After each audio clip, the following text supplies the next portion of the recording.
Hello and welcome, wandering souls, to the latest edition of the Black Rabbit Society, brought to you by Table Quests. We're trying something a little bit different with getting started today, but before we go any further, a quick word of warning. This evening's entertainment includes adults talking about sometimes adult situations and sometimes using adult language. It is, of course, a horror story. Consider this your warning, and a blanket one as that. A blanket one as that. A blanket one at that before we go any further. We have a huge thanks to Peter Edgar, who you can find at The Dungeon Sketcher on Patreon. He did the art for the characters, which you can see around each of them. I'm also brainstorming one or two things we're going to have him do in the future as things develop. But before then, this evening, we also need to thank Syrinscape, who you should be able to hear through the music at this time. Some wonderful 1920s broadcast safe stuff. You could get things like this for your own games. Sound effects, music, all sorts of stuff. They helpfully make it broadcast safe or not. They let you know, so you can choose and pick what works for your situation. Our own Professor Herbert Devenald, who you'll meet shortly if you haven't done so already, also is a professional dungeon master who you can find at StartPlaying.Games/GM/leonidas-games. Or you can find that in the show notes. It's going to be a lot easier. We have a link tree with a bunch of social media. All of that's awesome for you to keep watching. It's awesome you're here. We're super appreciative.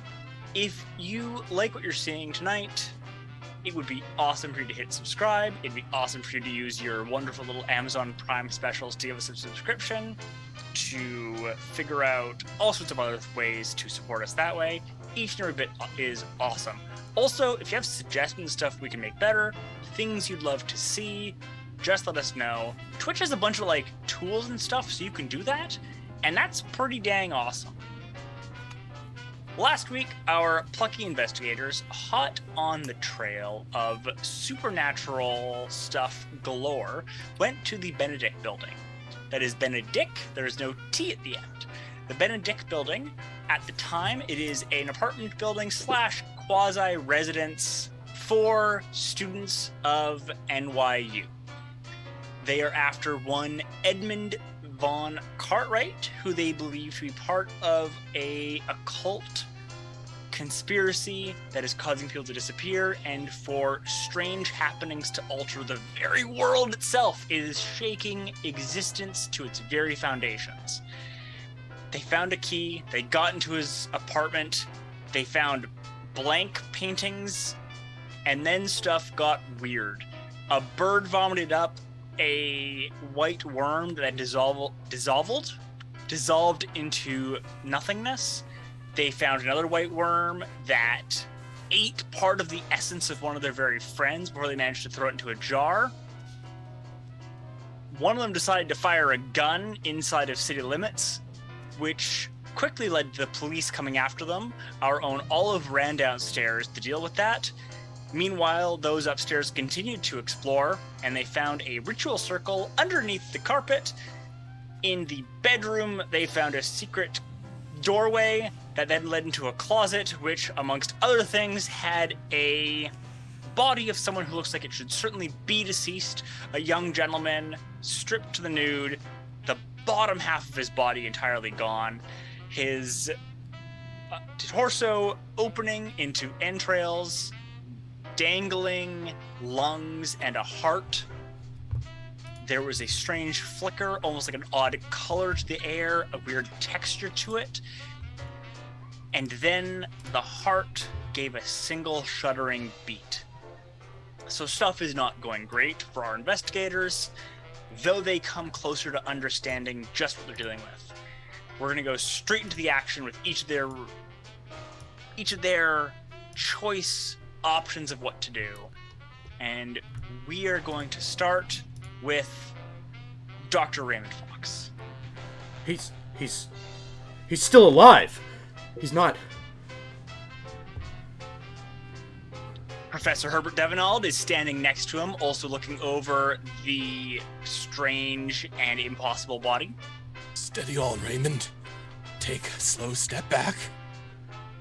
I I don't know what's going on in that room, but I don't think we need to be in there with it. In the next room over, we have Horace Young looking over the ritual circle on the floor. Now they screamed, yes? Apparently none of them did. None of them did. They were loud gasps, but no choice of scream. Okay, but would I have heard them in the other room? It is not far. Okay, yeah, then I'm going in there. Cool. I don't think we were being quiet. Yeah, you aren't whispering, but it No. wasn't a sudden scream. That's going to be a sanity roll that we'll come back to in just a moment as we get back to you. Next up is Tommy, who's standing next to you and kind of supervising the investigatory efforts. Really hope they've just found something minor. And I'm going to follow Horace. Cool. Those are both going to be sanity checks for the two of you. But we'll get back to that in a moment, because downstairs, as police cars pull up and an already exasperated and frustrated Detective McGowan climbs out of one of the cop cars, along with a number of uniformed officers. He looks up at Olive and goes, "Why is it every time I have a bad day, you're there?" Oh my gosh, officer, I'm so happy to see you. Listen, this is a crazy story. It's Detective. Yeah. Detective McGowan, I'm just gonna talk to only the person next to him, not to him anymore. Detective, my friend, Edmund, I came to his apartment and there was a group of people who just fled down this alleyway. Come, we gotta get him fast. You're trying to do the uniformed officer next to him? Yes. Okay, that's gonna be a hard fast talk. Okay.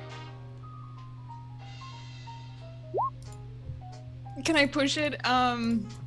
By then looking at McGowan and like kind of like stepping towards him, like trying to look very panicked.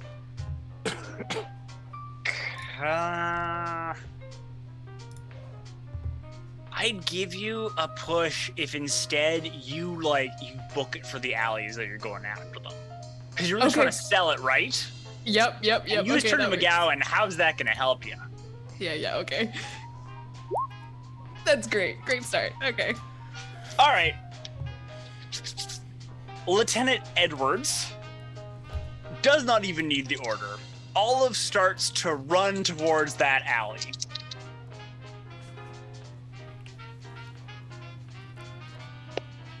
Would you like to roll me a dodge there, Olive? Shit. I I believe in sure you. would. Hold on. Dodge. I can do that.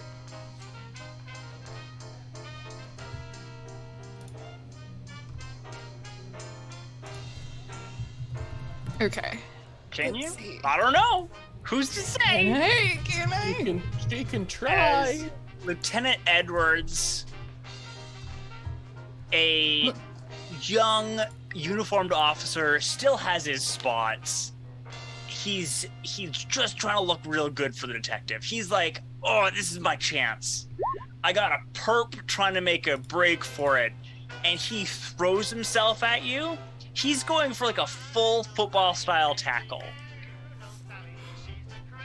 How do you dodge him, Olive? Okay, so like going back to my boxing roots, Yeah. I would like probably do one of those like cool, nifty, like, you know, Oh, the shuffle step. Yeah, the shuffle step. Awesome. One of those. Okay. Olive does a shuffle step. So I have an important question for you at this point, Olive. Are Okay. you gonna head for that alley? Or are you just gonna try to book it at this point? Because you heard him and saw him just try to tackle you to the ground. There's a police officer's whistle going off. I don't have a whistle sound effect. Well, I don't have a whistle sound effect. That would just be so much better. There is yelling.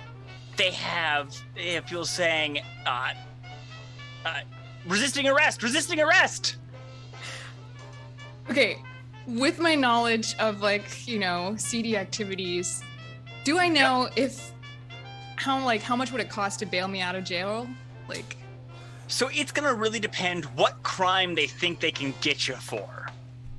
If they just get you, like right now as it stands, if you just turn yourself in, they're gonna try to get you for evading arrest, and you could probably beat that.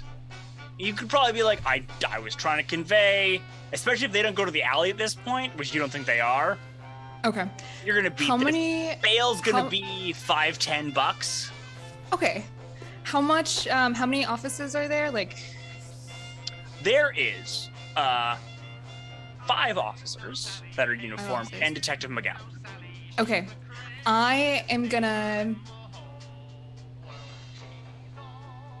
I'm gonna fall to the ground and fake a seizure.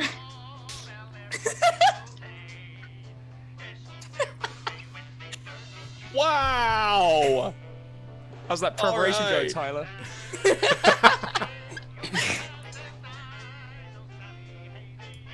I'm gonna guess you don't have arts craft acting. No. Can I throw out some words while I'm seizing and use a fast talk? Like, my arms, my chest, my ears. Like, I don't know. I'll give you a hard fast talk. Okay. Because I'm guessing really what you're going for is you're just trying to like eat time right now, right? Yes, I am trying to buy time. I know I'm gonna get arrested. I'm trying to give time. And I'm gonna, when I go down, I'm gonna like scream so that hopefully the people upstairs, Yep. and I'm gonna like scream, "Cops, help me!" as I'm seizing on the ground. Cops, help me. I want the people upstairs to know that there's cops here. Oh yeah, I gotcha. Can I spend? Wouldn't matter. All right, well, that's You can mine. spend luck. How much would I have to spend to get hard, though? How much do you have left? You gotta remember, hard is like half, so it would be 30 something. Spend all your luck. I could. Don't do I have that. 55 Don't luck. do that. Either Don't. way, Okay. we'll hear it though, right? Okay. Oh yeah, no, Yes. it's still loud enough. Okay, so I'm just gonna seize, and that's my fate while I'm screaming. Cool.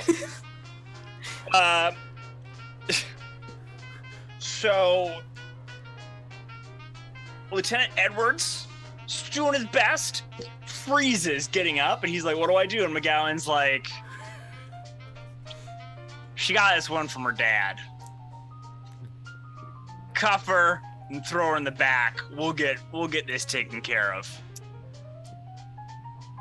So Edwards is cuffing you as the remaining cops are heading upstairs. I will We're gonna say, go back. while he's cuffing me, can I not like resist, but can I like commit to the seizing act and like at least make it difficult to buy more time? Oh yeah, no, you've got Okay. sorry, my Canadian came out. You've got Lieutenant Edwards locked down. Okay, cool. Okay. Like he ain't doing nothing but just trying to deal with you.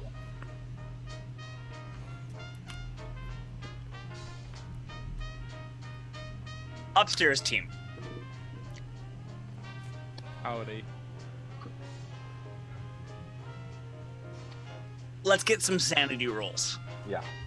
Let's start with that. Well, maybe I don't need a plan. Maybe I can just fail this sanity roll, and then it's all kind of decided for me. Horace is getting more sane over time. Horace is like, no, this is fine. This might have been a see I've today. seen space whales. This is nothing. Cool. Horace, you're only gonna lose 1. Tommy, you're gonna lose 3. Okay. That's not too bad. As you're standing there for a moment in shock, because even losing 3 and deal with this, even with seeing stuff in the trenches, there's another moment that kind of stretches out and the heart beats again. So it's still beating, but it is like real slow.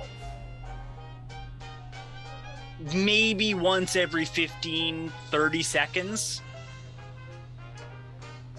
Okay, And then so you my- hear Olive, would you be so kind as to do the scream again? Guys, help me! No, the cops. Oh, the cops, help me! Yeah.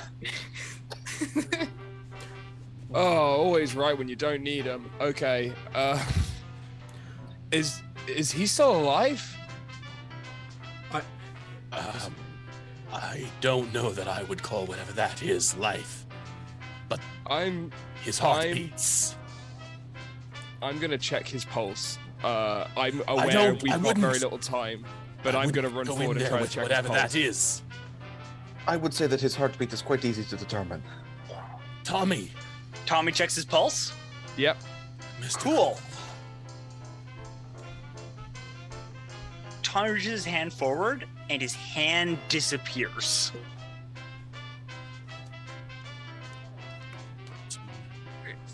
Your hand is cold.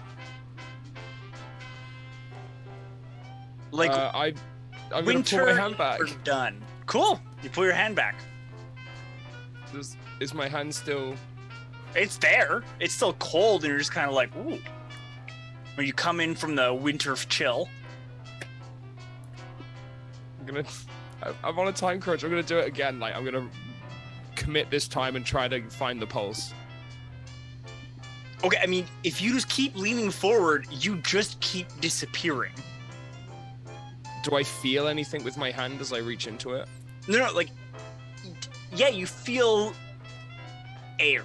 You feel air that is not this air. It is colder. It is somewhere else. Recording you feel stopped.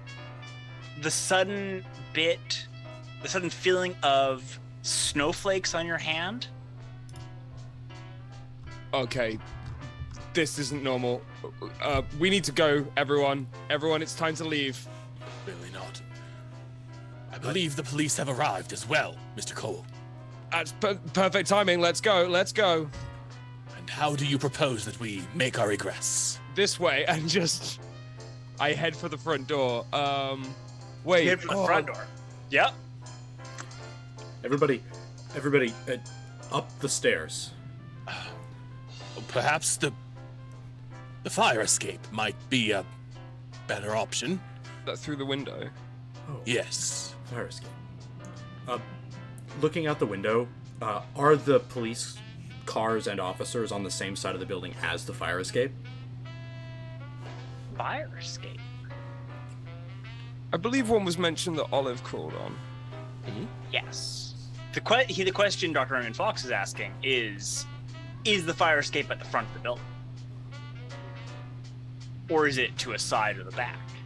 And the Benedict, being a newer development, has them on the sides rather than having been plastered to the front to update an older building. So it is not directly dumping you on top of the cops, it dumps you into an alley. Yes. And we see anyone moving around at the bottom. Raymond, chuck me the keys. Yeah. Which keys? The keys that I'm Horace gonna lock- has. I'm gonna lock the front. Oh yeah, Horace, chuck me the keys. I'm gonna lock the front door. To the apartment? Yeah. Okay. And then we're gonna go out the fire escape, right? Yes. Cool. Yeah. Here, Professor, let me give you a hand up onto And the... I do want us to check to see if there are any police officers at the bottom in the alley. So moments after you lock it, and you're all heading to the alley, you hear bum bum bum as people just ramming into that door to try to whack it off of the hinges. Right. Fire escape it is then. Fire escape, yes. Any port in a storm. Make spry, young men. Yeah, and Raymond will be helping the professor to navigate. Where is the professor in the order is what matters, because basically anyone behind the professor is stuck at his movement speed. Anyone in front can book it. Second to last, with Raymond bringing up the rear. Okay. So Tommy and Horace are ahead of him. Yeah. Sorry, Professor, and I'm gonna swing through that window. Cool. We are now in a chase scene. Raymond, Tommy, Professor, and Horace. I'm gonna need Constitution rolls from each of you. Oh, that's a great one. Oh, I'm not good at that. Apparently, it is a great one. Now I'm up. I would like to push at the risk of essentially trying to hop past Professor on the fire escape, so maybe falling. Well, you do the push.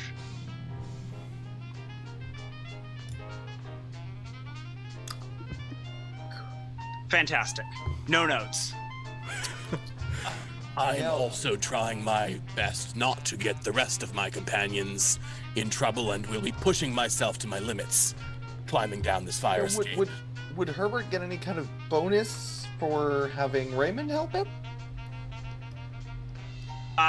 No, because this is merely a matter of whether or not this is part of just establishing a chase.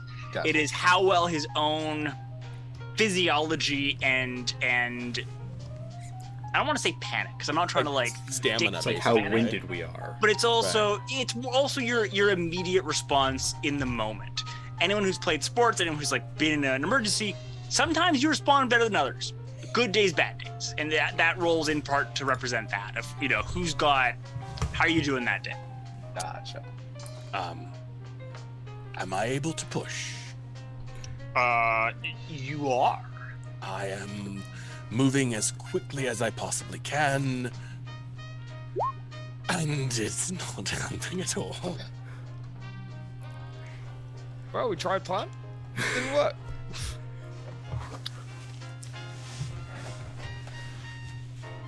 Horace, I guess, is semi-liquid, and he's just flowing down the stairs. Yeah, Horace is doing fantastic. So we did establish that Horace was at this point at the front and is just booking it down. Mm-hmm. As though the hounds of hell are at your back. So Raymond is the only person who first sees the series of tragedies unfold. Of Tommy goes too fast and like goes to turn and slips and falls and goes tumbling off of the fire escape. Can I grab him? No, you're Too far away. I'm You between have a you. separate problem, which is the professor seizes up and collapses. My hip. Professor. Tommy. Professor, can you get up? We need to go. I don't know. Can I get up? The professor has, without any aid, a movement of 2. Can I attempt to administer aid, like help him up and like... You can aid him in walking. If you want to try to do first aid, you're now like trying to do first aid faster than the cops breaking down a door. Is Tommy over the edge? Oh, Tommy has made it to the ground. Oh. Tommy has made it to the ground well ahead of the rest of you. Oh. His speed for accomplishing tasks, unparalleled. Okay, all right. Oh. I was quietly keeping quiet, waiting to hear my fate before I responded. That's more than a 30-foot fall. We're not that many stories up. You're on the third story. We're 3 Well, stories up. less by the time you get to that corner. It's the third story of a city apartment building built in an era when there was no air conditioning, which means that all of the ceilings are 10 feet tall or more. I'm just saying. Not trying to kill you off. I'm just saying. What if... I'm hoping there's like a mitigating role in some way, but I think we're in trouble. Hey, Tommy, I'm gonna get you a roll of luck to see how many floors you got down before you just bailed it. Oh, we're good at luck. We like luck. Oh.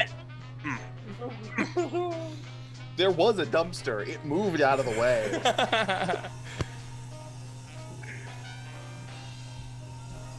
Okay. We're gonna deal with Tommy when someone comes to check on him. Okay. I know I'm injured. I will hand Raymond my pistol and say, go.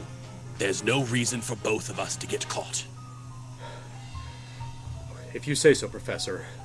Take care of Mr. Young and Mr. Cole. We'll bail you out. And Raymond takes the gun, puts it away, and books it down the stairs as fast as he can. And I will then pull myself to my feet and begin climbing to the top of the building. Ooh.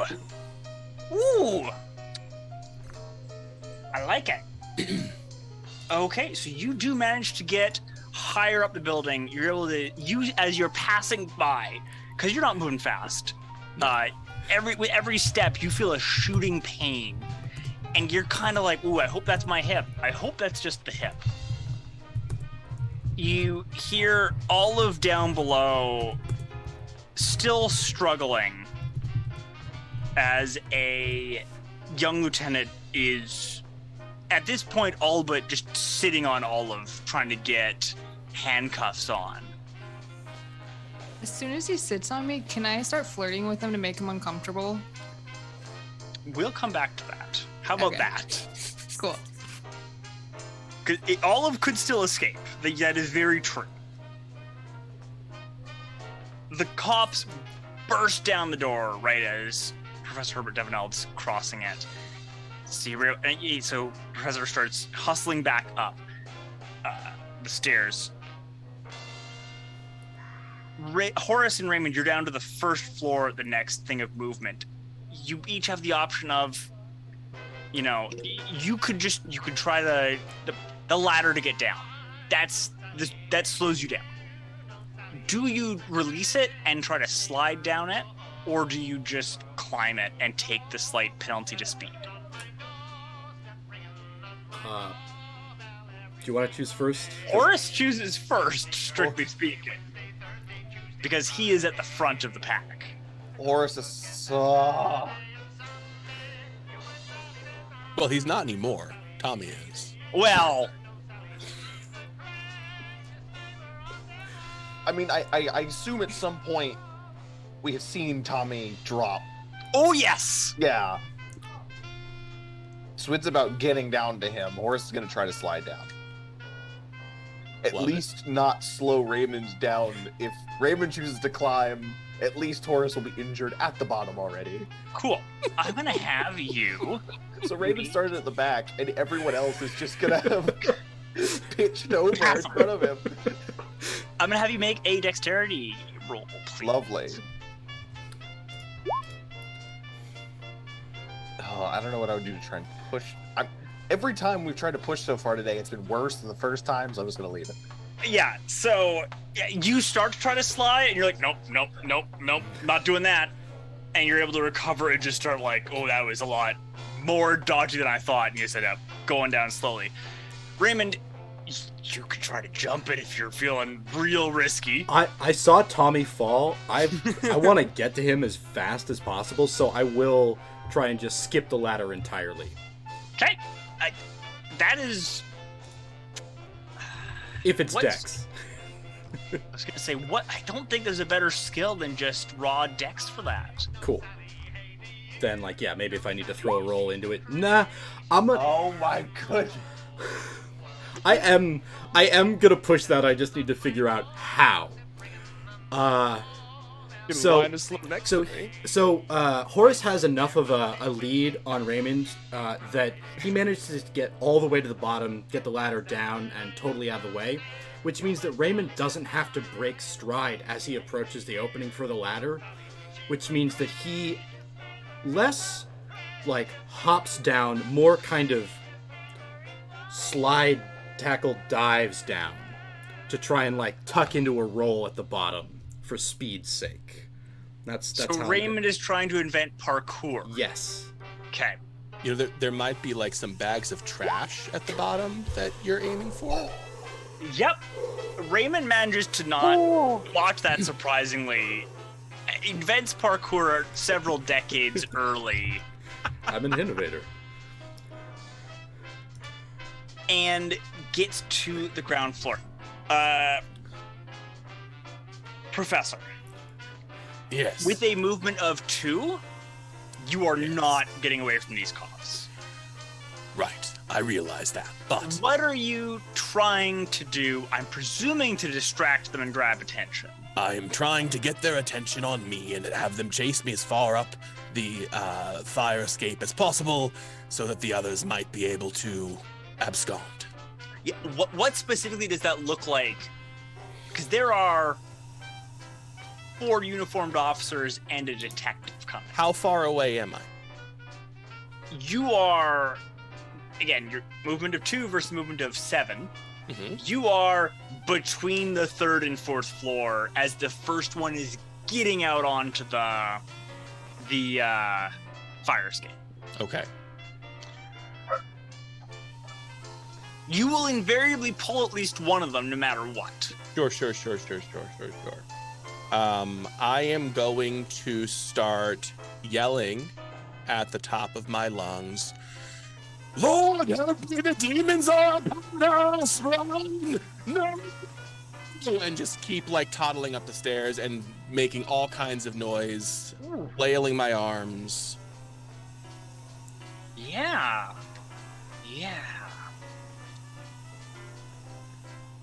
I'm gonna give you a fast talk.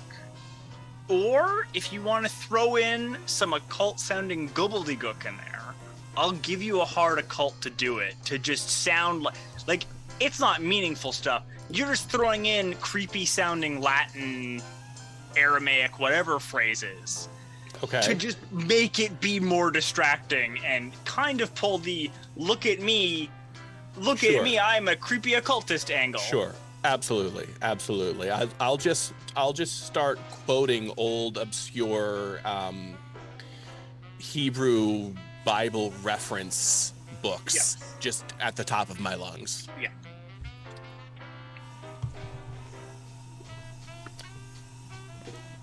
Okay. So a funny thing about New York law enforcement is a lot of them are Irish Catholic in this era. So pretty quickly when you're quoting in Latin and terrifying biblical phrases, you're drawing a lot of attention from them.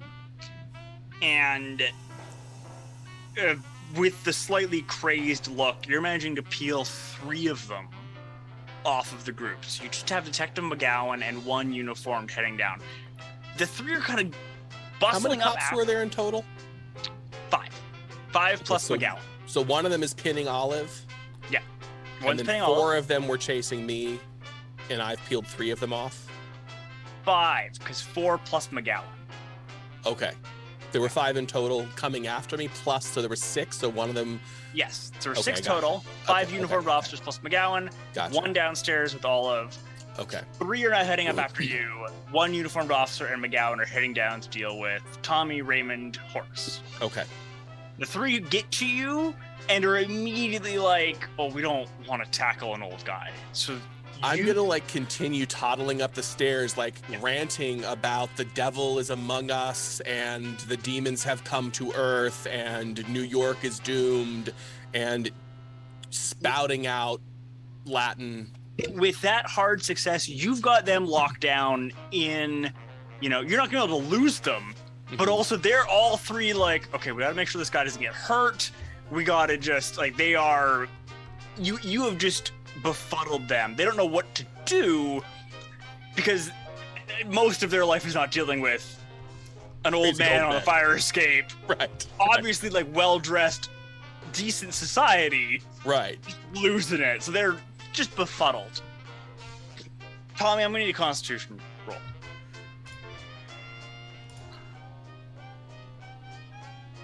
Oh, buddy. So that's gonna be 6 hit points of damage, Oh. which is also gonna be a major wound roll for you. Oh, Broken leg. I have been patiently waiting to find out if I make a stoic grunt, and I think I found my answer. Which, So do I click major wounds? yes, you do. Oh. Which is less stoic grunt and more wet burble as you feel something in your torso crunch and then just a pain in your lower left side. Stabbing, just horrendous pain. You can still do stuff. Raymond, you're on the ground. Horace, you're on the ground. You have Detective McGowan and a cop coming after you. Tommy, are you alive? Oh, just about. Oh, we're gonna go slow now. All right, up you go. And Raymond's gonna like, I'm really not very good at. Can you walk? And he's gonna try and like help him up. I don't know. Can I walk? I can't find the major wounds. I can see it in condition. You can walk. I'm just struggling where to find the major wounds roll. You don't roll. There's no roll. He rolled for you. He rolled for you. Ah, okay. No, it was that Constitution roll. Ah, okay. But no, sorry. It was, you get it, because you took so much damage at once. The Constitution roll was to stay awake. And is there any mechanic? I think what he's looking for is there any mechanical thing he needs to know about having this like broken rib or whatever it is that happened? I will sometimes apply problems. Okay. Okay. Well, if I can get up, I'm gonna use Raymond's assistance to get up, but then attempt to run on my own. Yeah. You can run. Life sucks right now. Yeah, it has done for a couple of weeks. This is just icing on the cake. Where? If Forrest looks up, he can see that there are two people coming after us, Yes. right? Okay. If we split up, they can't come after all of us. I have the professor's gun.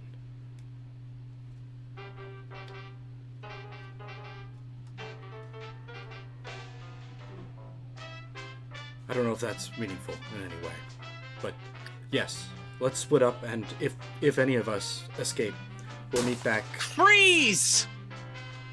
I'm not freezing. No. I'm No, running. I'm no. running around the front. Yeah, no, at my hotel, and then Raymond's just out. Yeah. Are you going on foot, Raymond? You're just booking it?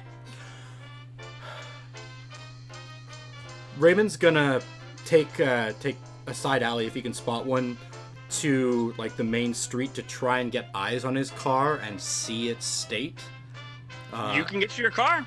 Oh, I'm getting in my car. Is Tommy close enough behind and Horace to get in? You could, yeah, you can beckon to them. Everybody, my car's not blocked in. We're out of here. I'm running to the front to see Olive. Is Olive not there? You're going past that. I was just about to say, Olive, so you have a young man trying to wrestle you into handcuffs.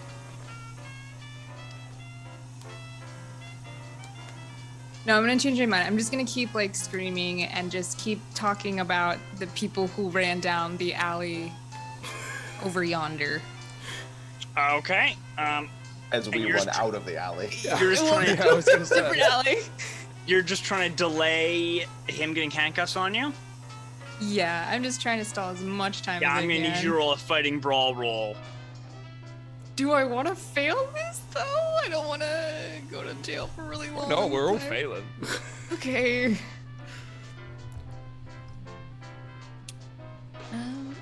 Here you I mean, look, if you push every roll and then fail every roll, this stuff goes poorly. I got real bad news, Olive. Oh no. Dude rolled an Outta 5, which is an extreme success for him. So you feel them go click, click into place behind you as you see your friends book it out of the alley across to the car. Tommy clutching his side and like half limping along. His full attention's on me though, the cop. Yeah. Okay, that's fine. I'm just gonna keep, just just saying random stuff at this point because I see them and I don't want the cop to look up and see them. So I'm just like, do you do this often? Arresting a girl in a big city? Maybe we should talk after this sometime. Yeah, what's up, Tommy? I was planning to just charge and just full charge into the cop. I'm aware I'm hurt. That's 100% allowed. But shoulder barge, if we're running past, I feel like it's been described like I'm quite far away, but if I'm coming around the side of the building, and the car's nearby, I'm just gonna sort of fighting brawl. Yep, go for it. beeline straight into them. Yep. And try to knock them off. Yep. Fighting brawl with a bonus. He's not paying attention. You get a bonus die. Click the 45. Nice. Not quite a hard success though. You can roll your damage as you just cream him off of all of. So all of you feel the clicks, and you're and you look down for a second to get ready for the next struggle, and all of a sudden the weight, you just see a blur, and the weight off your back is gone. Where is he, Tommy? Yeah, Tommy just laid this poor young man out. I mean, I kind of dive into him with everything I've got, so... Yep. Oh my god. 6. That's like falling down 2.5 stories of a building. It almost, yeah. You absolutely haymakered that guy. Yeah, but what happens to you, though? So Tommy's literally hitting like a brick. I'm just the gonna man's look at unconscious. Tommy. I'm British. He's We played unconscious. rugby. The cop's unconscious. He failed his. Him out. So it's You shoulder are to the head cop? to Yeah. Concrete. And he's I'm the gonna- only cop that's there right now. Well, McGowan and the lieutenant and the other cop are coming around the corner. Right, but they were coming down, so they're behind. Okay, all right, Yep. all right. Okay. Tommy, run! You might make it. Yeah, let's go. Get in the let's car! Go. Come on. It's running at this point, and the doors are Oh, open. I can't do that. Come on. Get in the car. Get in the car.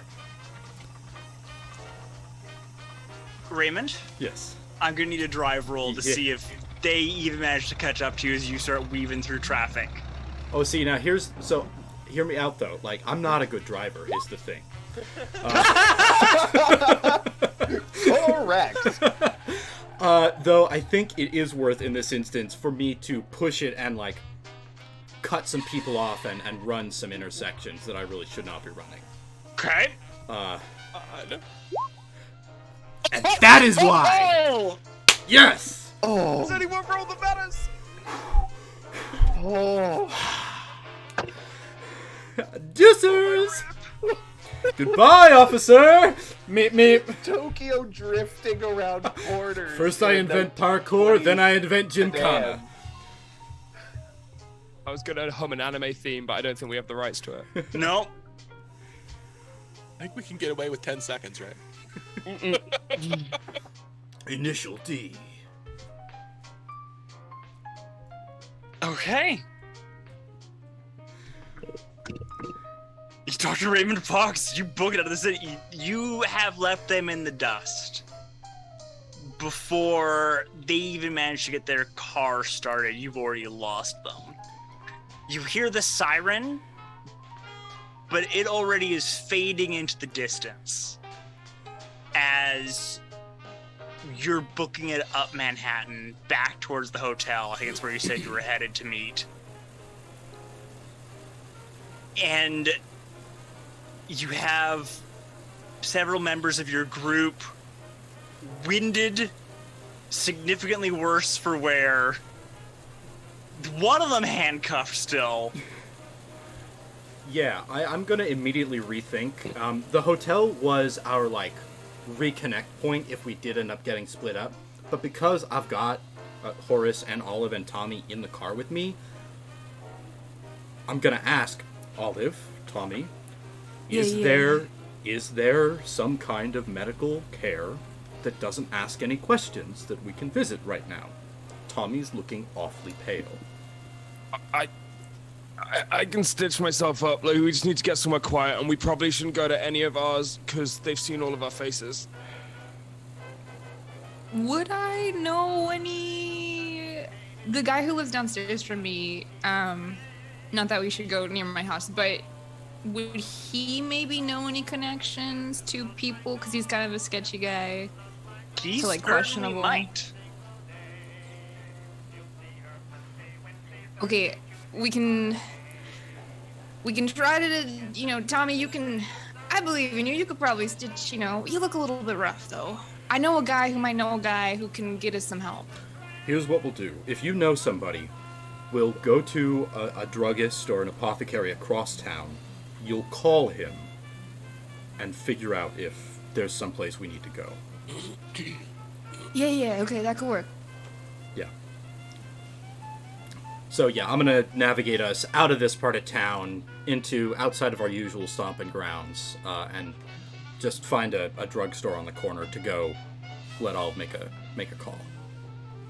I will still attempt to soften the damage a little bit, because I have quite a good first aid skill. I think I do know this kind of trauma. Tommy, if Yeah. you need supplies, I can pop in while Olive is on the phone and get you gauze, needles. Yeah, I just start listing specific medical tools because I think I've got a mild internal bleeding. I'm trying to play it down.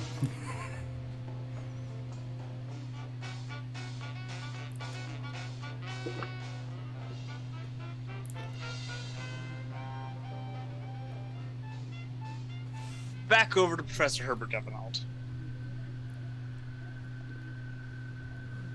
A couple hours later, you're dragged into an interrogation room in the precinct. They've been polite and relatively gentle. That doesn't mean you don't feel roughed up a bit, but especially once they were able to figure out how to get you off of the fire escape, there was some shoving and generally not full-on brutalization, but jostled up a bit. You're put into a decently comfortable wooden chair with leather cushion on the seat and a little one at the back. The room's decently well lit with a pretty basic light fixture above. A lieutenant with a broken nose and two wicked black eyes puts a cup of tea down for you. Kind of gives you a curt little nod. Thank you. Says, did you? I know we took most of your stuff. Do you have a pipe or something? Did you want to smoke? I could have my pipe. That would be fantastic. He kind of nods. He comes back after a bit, and he gives it to you, and he gives you a single match and your tobacco. You're a good lad. And he goes, "Sorry, I got a hold on the other's policy." I understand. I'm not sure why I'm being held. However, I'm not the one who committed whatever crime it is that you are investigating. I was running for my life from the devil on earth, young man. You've got to talk to the detective. He's gonna be running this. He's got a bug up his ass about it. All right. I suppose I'll wait then. I see you've taken quite an injury there. What happened? I don't know. I was arresting some broad and like I got hit by a truck or something. I see.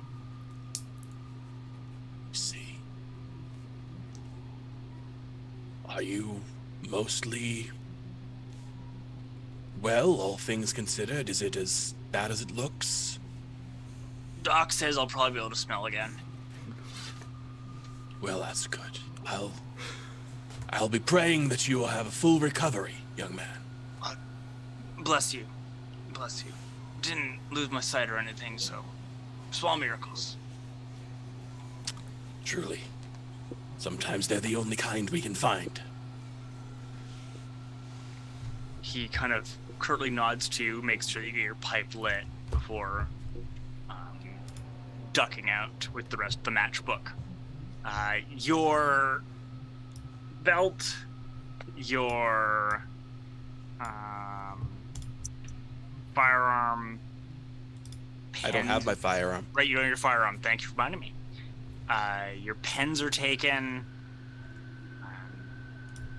Anything that could be used as a weapon. Okay. And like the matches. After a couple of minutes with your tea, which is pretty awful stuff, but still tea, and your pipe, the detective comes in.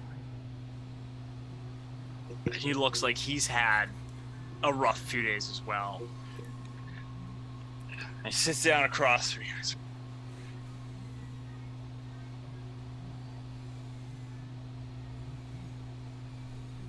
Professor? Detective, I assume? Right. The amnesia, you don't remember me. Should I? Oh, I was there when we did the bit of the incident in Central Park a bit back. I don't have any recollection of being in Central Park. I'm not sure what you mean. You got your gun back from the precinct. I was there and we got it taken from you. Paperwork verifies that whole bit of it. Yes, I do have a very strong gap in my memory from that evening. Why was my gun taken from me?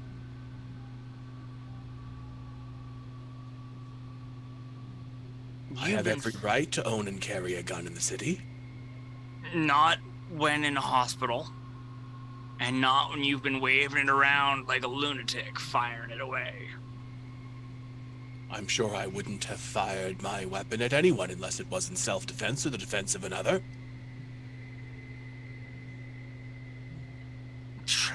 Sure.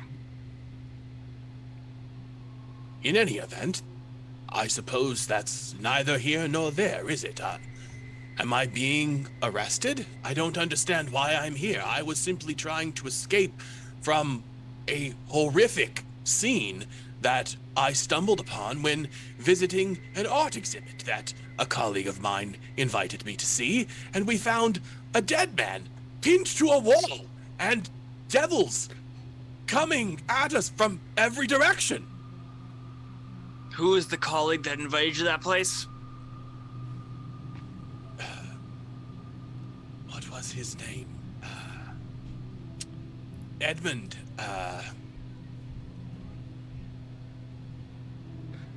The key belonged to a gentleman. I can't remember his last name. Edmund something. He owns that apartment. All right, well, we're not charging you with anything at this time. This is just, a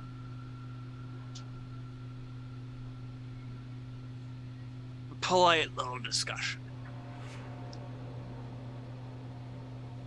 All right. If there's anything that I can do to help, I'm of course willing.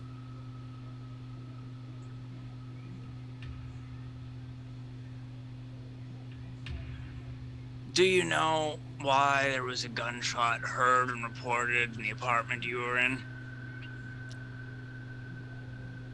Someone reported a gun being fired in that apartment. Yes. And we had a few witnesses corroborate that. That they People saw a tend gun to being notice. People tend to notice in a student building. The sound, you mean, of the gun being fired? There's more than one person that heard something like that. Is that what you're telling me?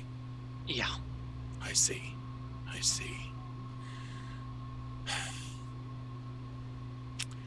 What I know is that I entered that building, and I truly don't understand what the point of the supposed art was meant to be. It was simply unpainted canvases arranged haphazardly around the room. And as we were, my friends and I, looking around to try to see if there were any other art exhibits, we found a small alcove in what seemed to be a bedroom. Perhaps the bedroom itself was an art exhibit, I don't know. It didn't seem as though anyone was living there. And then there was this body, this man, chained or pinned in some way to a wall. His chest carved open, the bottom half of him completely removed. And I swear to you, the man, well, it seemed like he moved, although that couldn't be possible. He had to have been dead. I have seen writing of such horrific sacrificial acts in my studies. If there is anything that is an effort of those who follow the enemy, this was that kind of dark art.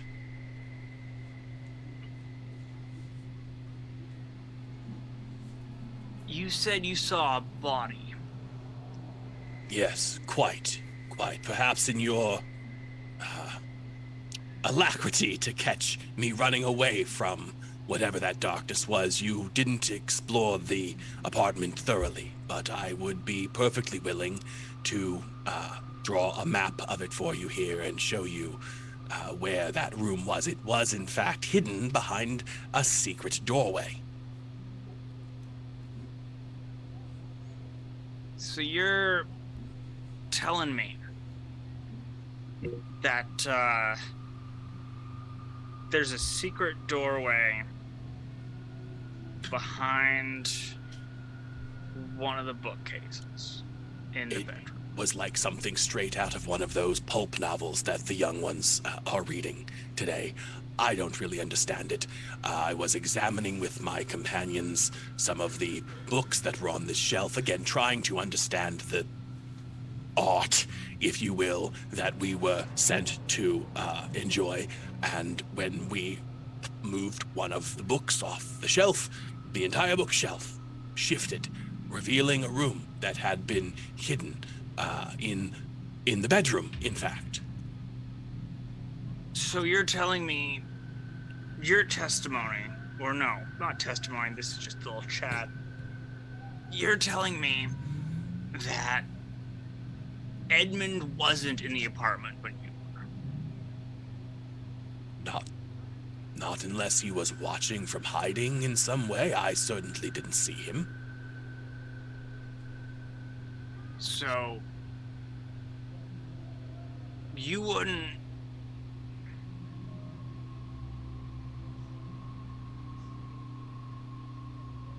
I don't know the identity of the man that had been brutalized and pinned to that wall. I suppose that could be Edmund. He was so horribly disfigured that I wouldn't recognize him if it was my own son. See, I've had quite a week, Professor. And I have not gotten a lot of sleep. So, you'll forgive my confusion when,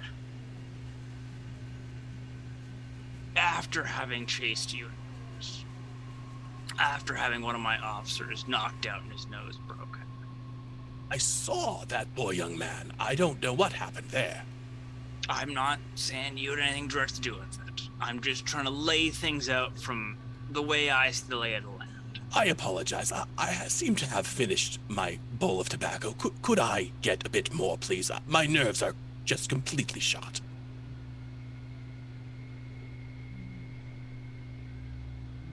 All right. And he gets up. And he heads out. Comes back 2 bits later. Puts just the whole match book down on the table in front of you. Thank you so much. I will proceed to pack another pipe.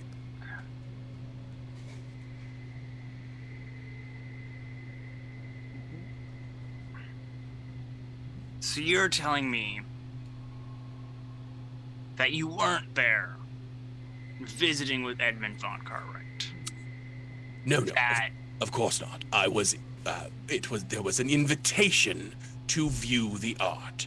A key was handed over, and an invitation to attend the exhibit at one's leisure was offered. So he wasn't there, Correct. and the gun wasn't fired off in some little jest. My apologies, what gun? I've got testimony of several witnesses, including Edmund von Cartwright, that a gun was discharged in his apartment. Edmund von Cartwright he wasn't there, though. How? Then who, what? He wasn't... I don't... No, he wasn't. He was not. Do you have someone I can call for you, Professor? I'm not sure what you mean. So as far as I understand it, I'm not being charged with anything. Why would you need to call anyone for me? I just someone to make sure you get home safe. Oh, I presume I'm allowed to collect my belongings, am I not? Yes, you will. Then, simply if you can have a taxi driver waiting for me at the entrance, I can find my way home. I don't have any family in the city. I'm sorry.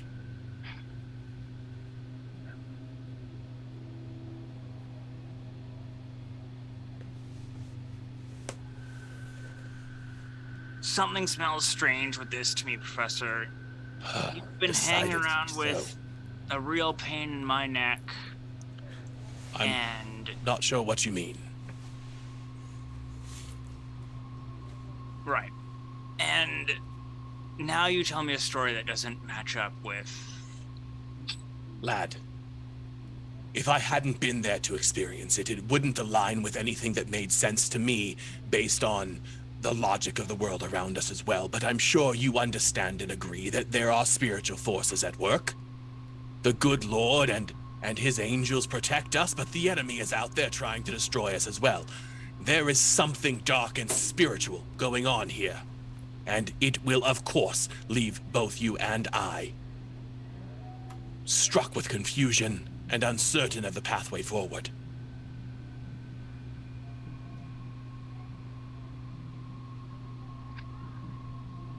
That's a good way of putting it. Uncertain of the pathway forward. Well... As I said, I would be perfectly willing to draw a map of that man, Edmund's apartment for you, and I will show you exactly where to find that room. Perhaps you should be investigating why he has a dead man hanging up in a secret closet in his bedroom. I'll get you to draw that for me. And we'll see about looking. I said I'm happy to do so. Yeah. He turns his notebook over to you and gives you his pen. Okay. To the best of my ability, I will draw out a diagram of the layout of the apartment. Okay. Oh, there was one other thing. I don't want you or your men to come to any unforeseen harm. I truly do believe there is something very sinister at work here. There were... call them The leavings of the demonic hidden among that place. Small, worm-like growths wriggling white.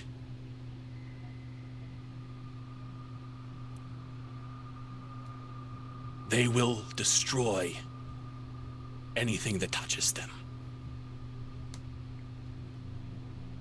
I don't know if that destruction is merely on the spiritual level, or physicality as well. But they are dangerous. Perhaps that is the sound that the neighbors heard. There was an explosion as one of these things wriggled out of a book. And it exploded before us with a loud noise. I would understand someone who doesn't spend very much time around firearms confusing it for the sound of a gunshot.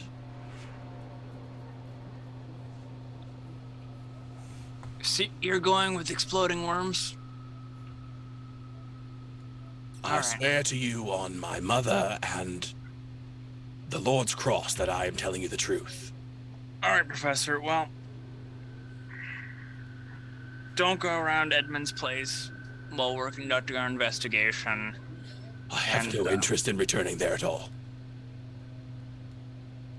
Very good. All right, well, we'll get your stuff back to you in a few minutes. And I'll be following up the investigation. Good, good.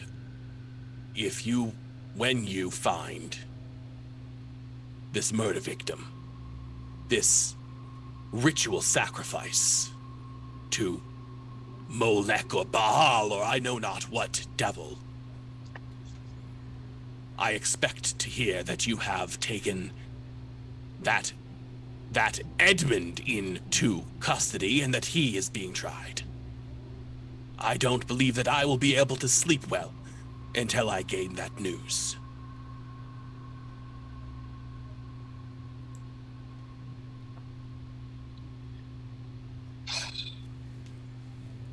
Well, try not to make a scene out in the lobby then. Why would I make a scene?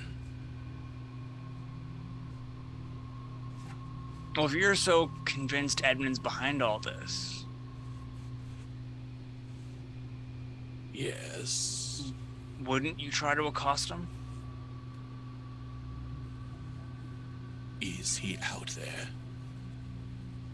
Yeah, we brought him from the apartment too.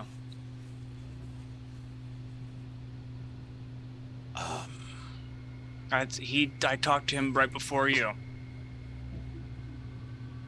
He said you were all there having a visit. Said a gun went off as part of some joke of a demonstration. The man is lying and dangerous. He was in the bedroom.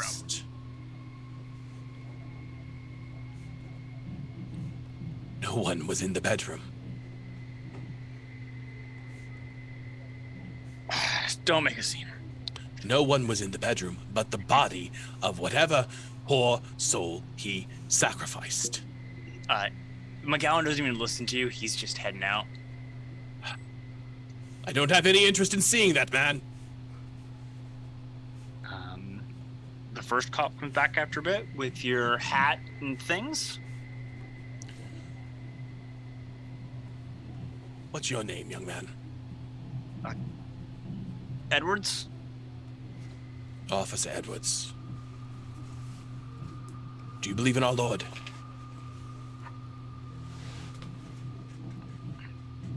And do you believe that there are also dark forces at work? Ma always brought me up to think so. I'm telling you, something deeply evil is happening in that building. And that young man out there, Edward, he is at the root of it. Your detective does not seem to believe me. But I know that you know the spiritual for what it is. Keep an eye on him and keep him safe. as well as the rest of your companions.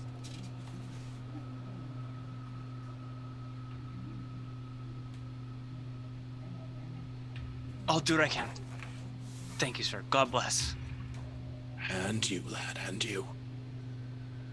Where's my hat? Ah, here it is. Thank you. I will hail a taxi. I don't want to wait inside with that man. Okay. And I will walk out into the main area Yeah. toward the front door. Yep.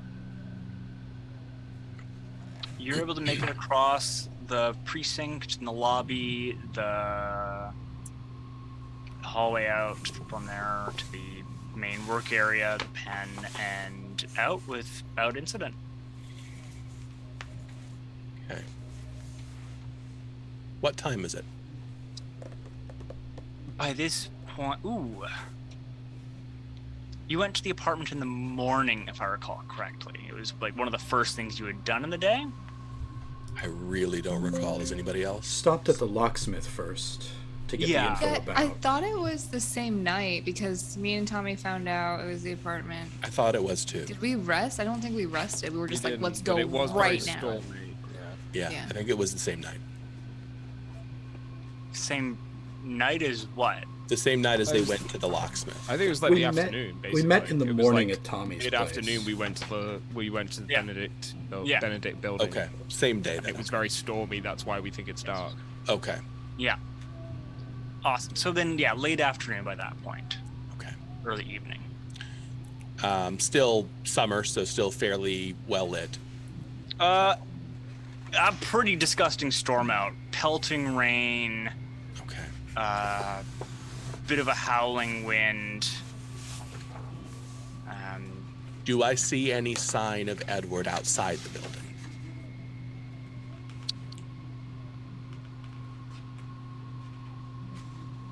What do you think Edmund looks like? That's a really good point. I don't know. Do I see sign of a young, wealthy man standing outside the building? Roll me a spot hidden. Okay.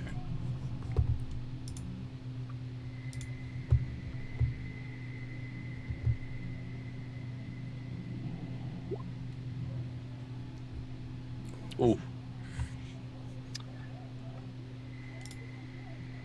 There's a handful of people.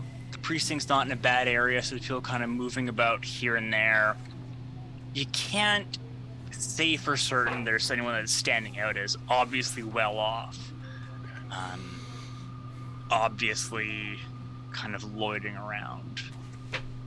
Okay.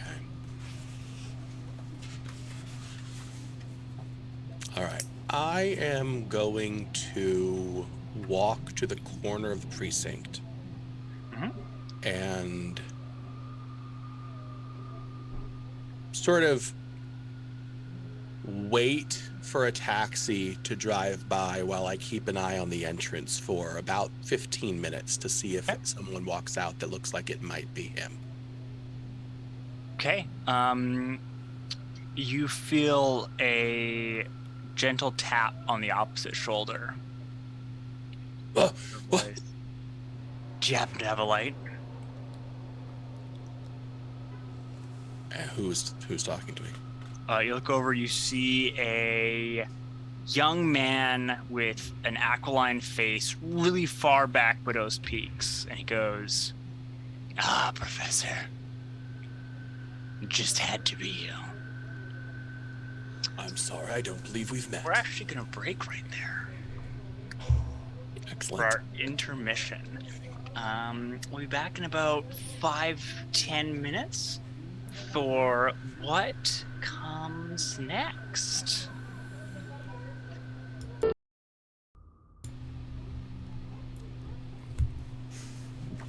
Just had to be you, Professor. I apologize. And you are? Edmund von Cartwright. You'll forgive the voice. I take a decided step back. I take it that's no to a light. I see. And you presume to know me, Mr. Cartwright?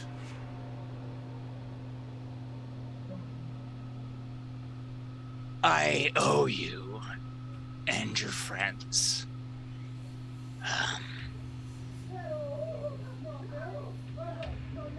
If it wasn't for one of you poking your hand around my little hidey hole,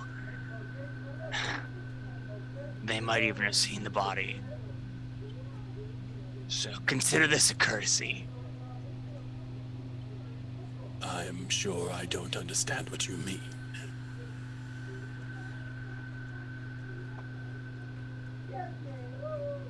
Things are about to go really bad. As you have planned, correct?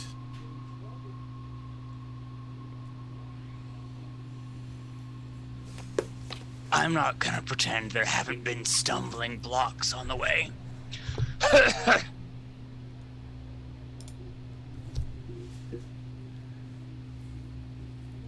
I'm doing something big and important.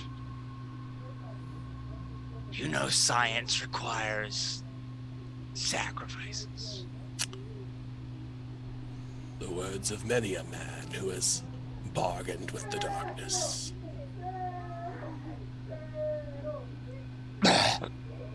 Well, if you don't have a light, this is your chance to walk away. I can offer you the light of the Lord Jesus Christ if you'd like, Mr. Von Cartwright. Would you like to turn from your evil? There is hope for even you, sir.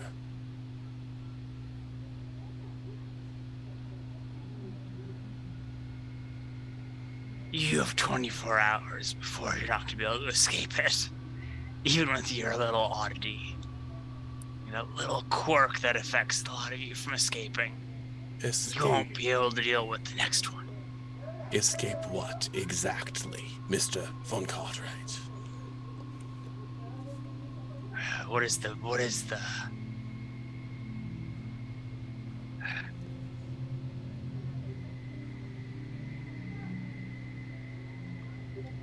I'm altering the world itself.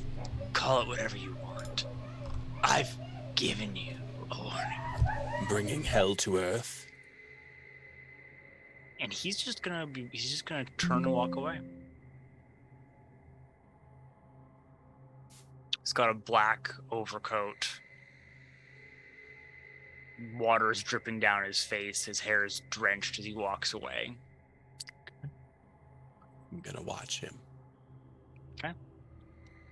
Does he just continue walking down the street until he's out of sight? Yep.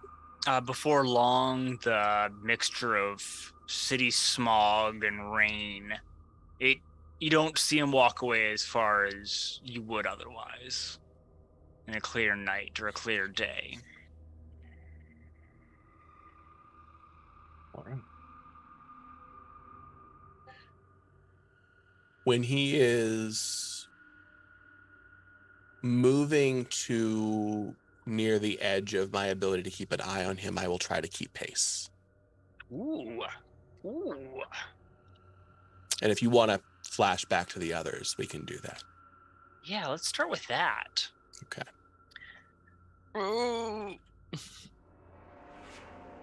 I don't know if I'll be able to do it with my 2 movement, but hey. You're not locked up anymore. Oh, good. It's one piece a little better.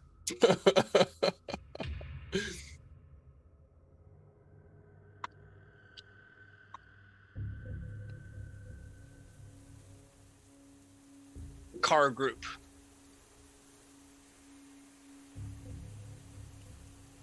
Not sure if you had a decision on where specifically you were going. I wanted, while we were driving, to check myself over, and yeah, if I get a good idea of what's wrong with me, I can call out to Raymond what supplies he can grab me, while Olive is calling someone from the nearest payphone. Okay, you're gonna roll me a first aid. I am. Well, I hope.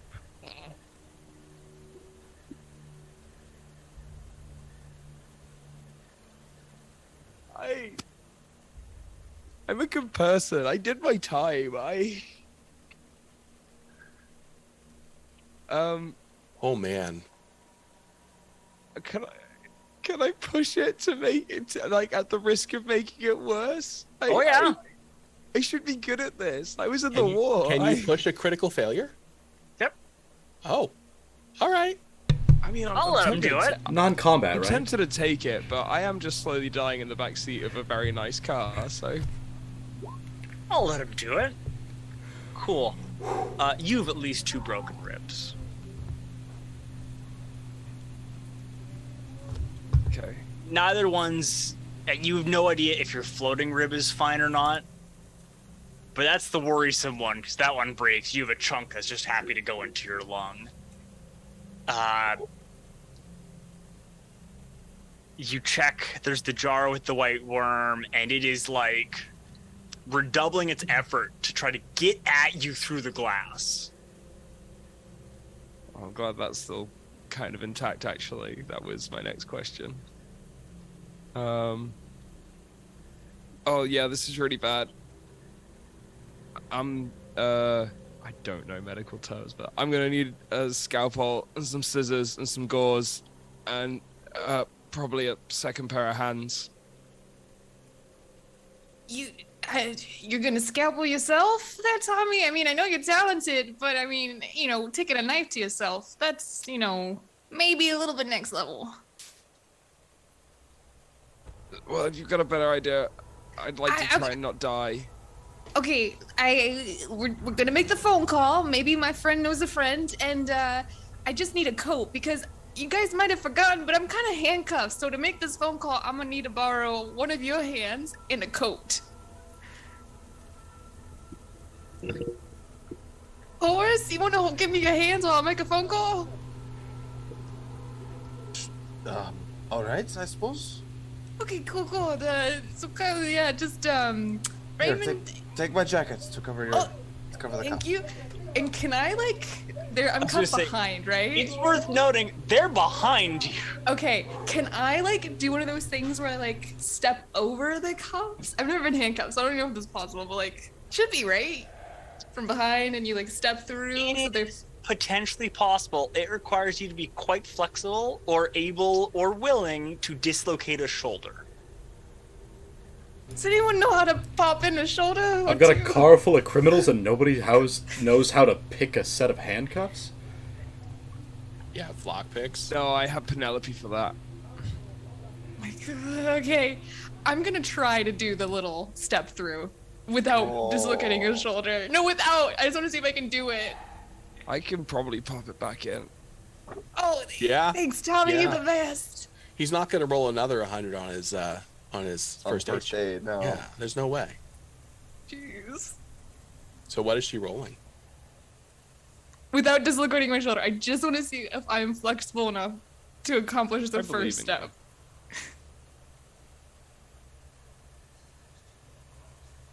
I'm thinking that's Dex. Okay. Dex is kind of your catch-all for flexibility and stuff. You don't have an acrobatics or anything. No, regular success.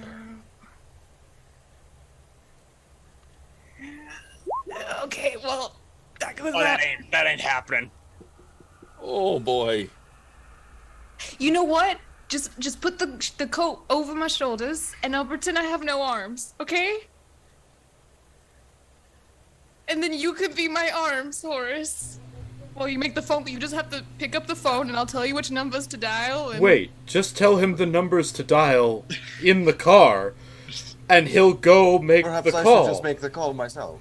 Oh, see, this is why you guys are professors and not professors and stuff, because, yeah, Olive, you think I'm we're real dying. smart. Oh, okay, here, Horace. And I'll tell you the phone number and just be like, tell him, Olive, tell him it's an emergency. Olive really needs his help, and it's a real big emergency, Horace. I really need you to sell that this is an emergency, okay? And that Olive sent you, okay? You're Olive's Yes. friend, okay? Indeed. Okay. And Tommy, I'm just gonna pick you up some morphine. Thank you. Get any opium back there? Oh yeah. It's the noticed- 20s. And a I pack of noticed cocaine chewing yeah. gum for me. Right, like I I mean, see the counter is made of opium. Can I just take some? Just lick it. Olive, who do you have Horace calling? I have him calling my good friend, my confidant, my neighbor. Oh, this person's gonna like her. That I his don't name, owe any money to. Russell. No, not Russell. Sorry. Lloyd. Lloyd? And I'm Yes. asking him if he knows any doctors willing Tell him- to be discreet. Okay, tell him Olive's hurt real bad, but she did some real bad stuff, so she can't go to the normal doctor. She's got to go to the other doctor. Who do I go to? Right. Yeah. You got this, horse. If you say so. Okay. You head into a decently quiet pharmacist. I'm guessing Raymond is picking up some drugs and stuff while Horace makes the call.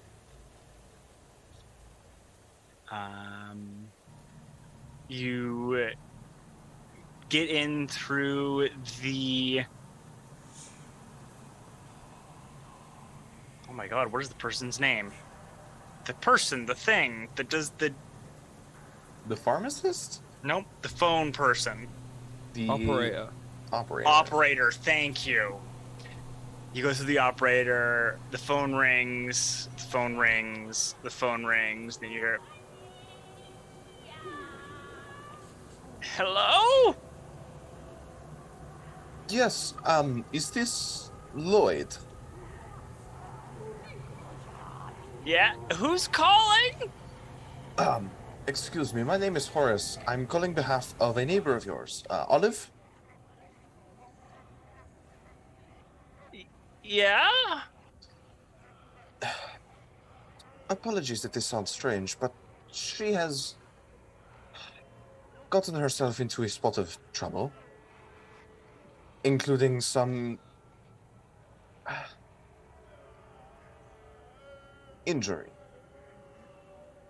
She does not wish to seek out mainstream medical attention, as she believes that would be unwise. And she informed me that you would know who to see in such an event. This is Horace? Correct. You a cop, Horace? It's the farthest thing from it at the moment. You at the bureau? Not last I checked.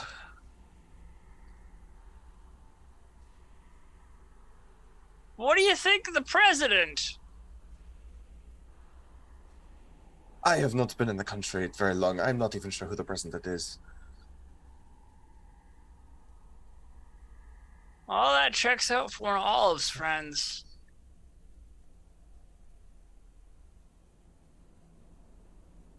You need... What... There's probably somewhere on the line. Yeah. You got a sick dog? Got a sick dog or get hit by a car? Yes. Yes, the dog was struck by a vehicle. Yeah, that's... Yeah. it's real bad when that happens. You gotta make sure that you find the right kind of vet to take care of them. But I know money can be an issue. So the place I'd be sending any good friend of mine, you gotta go to.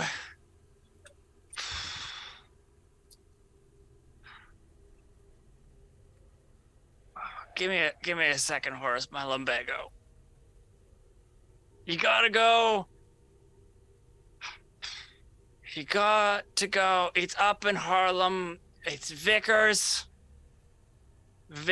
Pets, and pet food.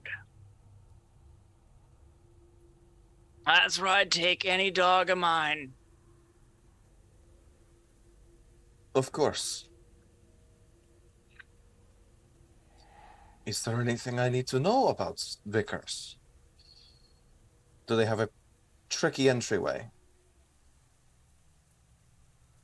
No, if you tell them Lloyd sent you, you get the friend family discount.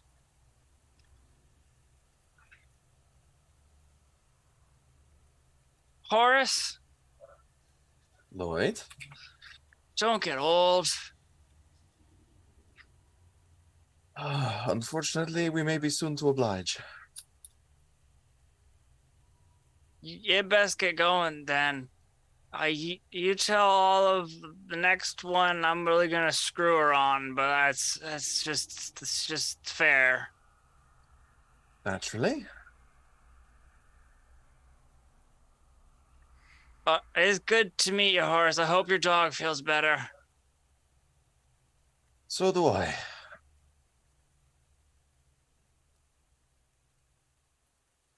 Goodbye, Lloyd. Thank you.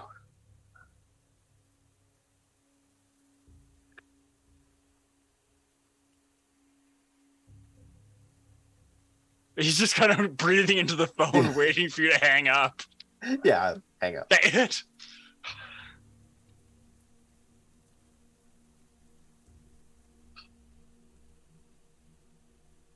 Well, time to walk the dog.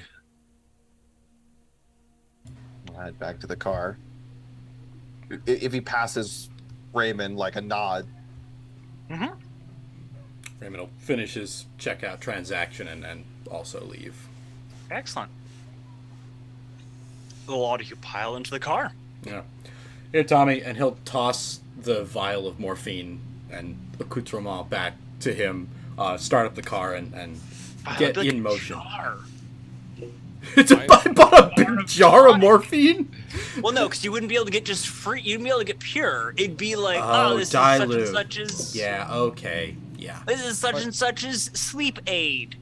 Yeah. It's got everything you need. It's got alcohol. It's got morphine. It's got cannabidols. Then, I guess I'll toss a small jar back to Tommy, start the car up, and pull away from the curb and get in motion. All right, Horace, what's the word? Where are we going? A pet store in Harlem.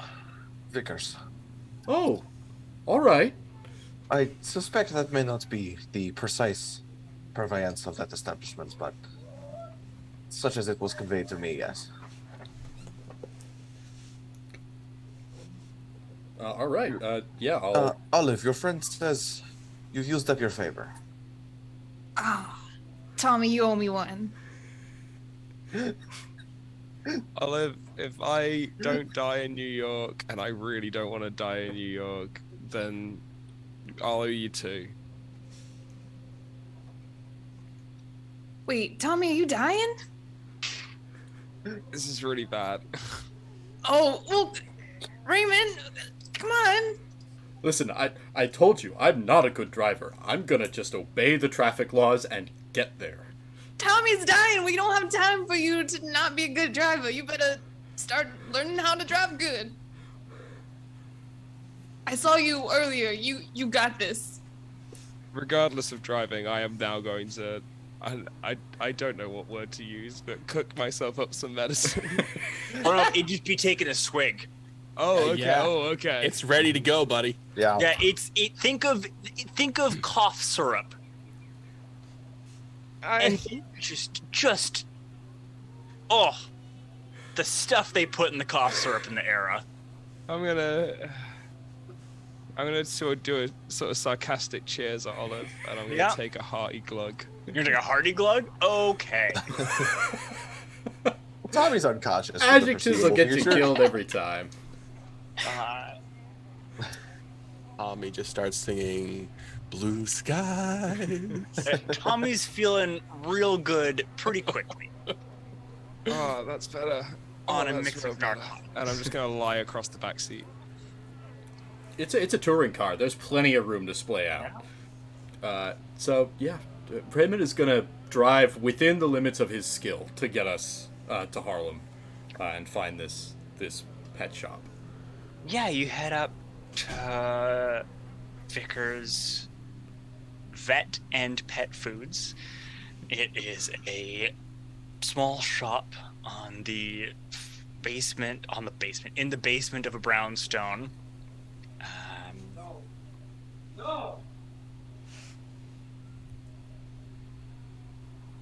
You just bustle in. What is the approach we're going with? I am still handcuffed. Yep. So I assume, Tommy, can you even walk at this point? Or should I have someone throw you over my shoulder? I will walk in leaning on you, but I Okay. think we should go in first as we convey the message straight away. Okay, and I'll have somebody put the coat over my shoulders like my first plan and just kind I of keep think my... we'll be uncovering that bit up, I think. They might be able to help I'm with that. gonna try. Raymond's once plan we get inside. is to drop Yeah. you guys off and then go find a hardware store. I mean, I could lie here for a couple more minutes. Nope, get out of my car, Tommy. You're bleeding on the seat. Oh, it's all internal, don't worry. Thank goodness. That's Wait, where the blood's supposed to be. Oh, okay. I guess we'll just hobble inside.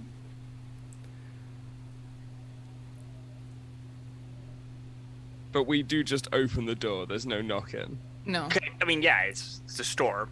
Yeah. Horace, were you going with them, or are you staying with? Yeah, Horace is going with them. Okay. He's not gonna let them go by themselves. Just making sure. Olive's been sipping on that cough syrup too. You first smell wet sawdust and the vague underlying scent of urine with some antiseptic overtones, kind of half covering all of it, but not really. A heavy-set man is behind the counter, kind of idly play. He's got a kitten on the counter that he's kind of idly playing with. You know, you do like the little fingers above, and a kitten just freaks out, just like, the greatest ever. He looks up and goes,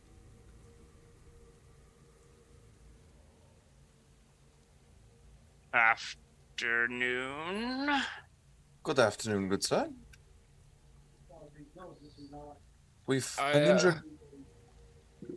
an injured dog needs attending to. Like nods towards Tommy. Yeah, and yeah.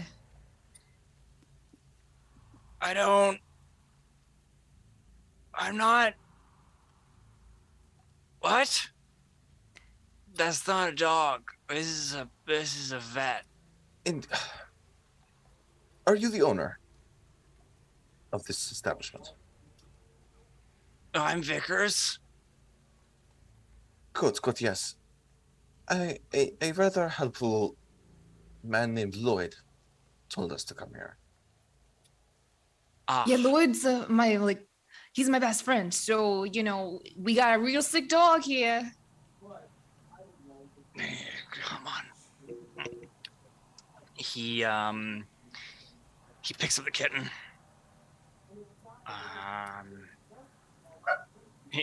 he goes to kind of foist it upon Olive, and your arms can't do anything. He just moves the kitten over to Horace and just kind of foists it onto you. And he goes, watch if it vomits. I'm trying to see if it's dying or not. Very well. And he takes you all into the back room, and then off the back room into another back room, and then into a room off of that, which is best described as a cross between a garage and a surgery.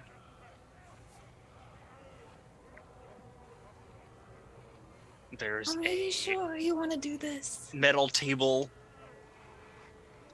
with it's got the shape bits, so fluids collect and all go in one direction and then drains down to a drain above the floor. He slowly kicks a bucket to over underneath that, and he goes, hop on up. Oh, I hope that kitten's all right. And I kind of just crawl up as the good juice sets in. Me too. Me too. Well, I mean, if it vomits, that's not necessarily bad. I'll try to make sure it doesn't vomit into you. I'm probably going to put more effort into not vomiting on you. It's extra if you do. And he kind of looks at you and he goes, I don't think we can save the shirt. I don't think you're taking that off. Oh, I really like this shit.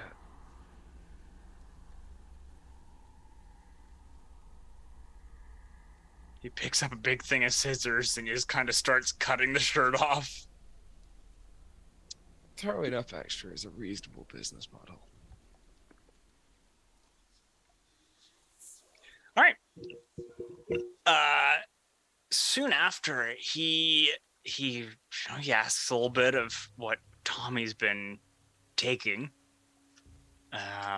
Just kind of nods and just kind of pushes more down on you. And Tommy's gonna go bye-bye for a little bit.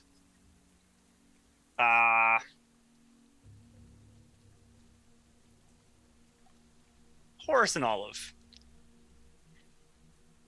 Do y'all know anything about medicine?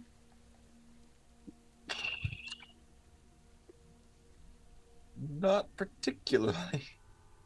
Probably only the basics of, like, you know, fighting, how to repair yourself after a bad punch or something. But like broken bones and blood, that's probably it.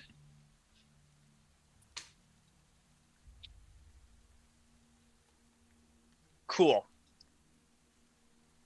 He's basically, he pokes a bit at Tommy and is just kind of like, look, he's checking over the body to you. It's doctor stuff. Sure.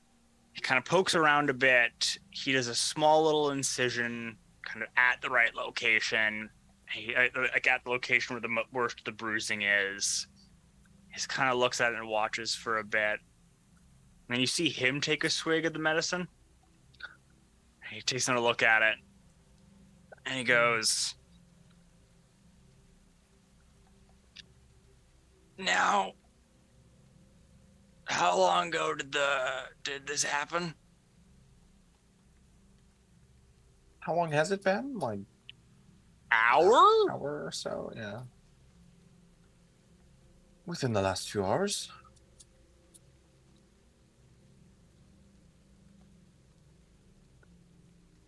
It was a nice car you got dropped off in. That'll help. He kind of checks on him a bit, and he kind of again feels gently, and then just ends up just kind of wrapping most of Tommy's torso in bandages. He has a small couple of pieces of wood he's kind of done alongside. And Is there any way I can like insight to make sure that, obviously I won't know if this is the right procedure, but can I at least like check to see if this guy is like taking this seriously, or is he just kind of like slapping things together? Like, Oh, yeah, that'd be a psychology, 100%. okay. Okay. Yeah, no, this is to him, though, like, this is just Tuesday to him. Like, this is he's taking it seriously, but this isn't out of the ordinary for him. So it's that thing of how, like, you adjust to your normal, and he's just like, yeah, this is just what I do here. You know, he's not like, this is whatever. He's like, okay, yeah. But he's Setting taking ribs this now. seriously. Like, it's not like. Yep. Okay. Okay, that's all I can do. And he goes, so you need to make sure. No. Did the cat vomit? Not yet. Did you want a cat? Not particularly. All right. For him, ice. He can keep having more of this stuff. First couple of nights, have someone check on him every few hours to make sure he keeps breathing. It's usually fine, but sometimes the compression or stuff during the day, or if he turns weird in his sleep, it can cause a problem. If he stops breathing, first thing to do is try to get the bandage off from the splints, see if that helps. If that doesn't, you could try to get him to a hospital or somewhere.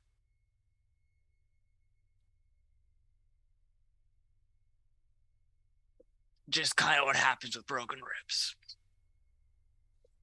Right. Just make sure he's breathing. It won't be all of a sudden. He'll usually struggle for a bit first if things go wrong.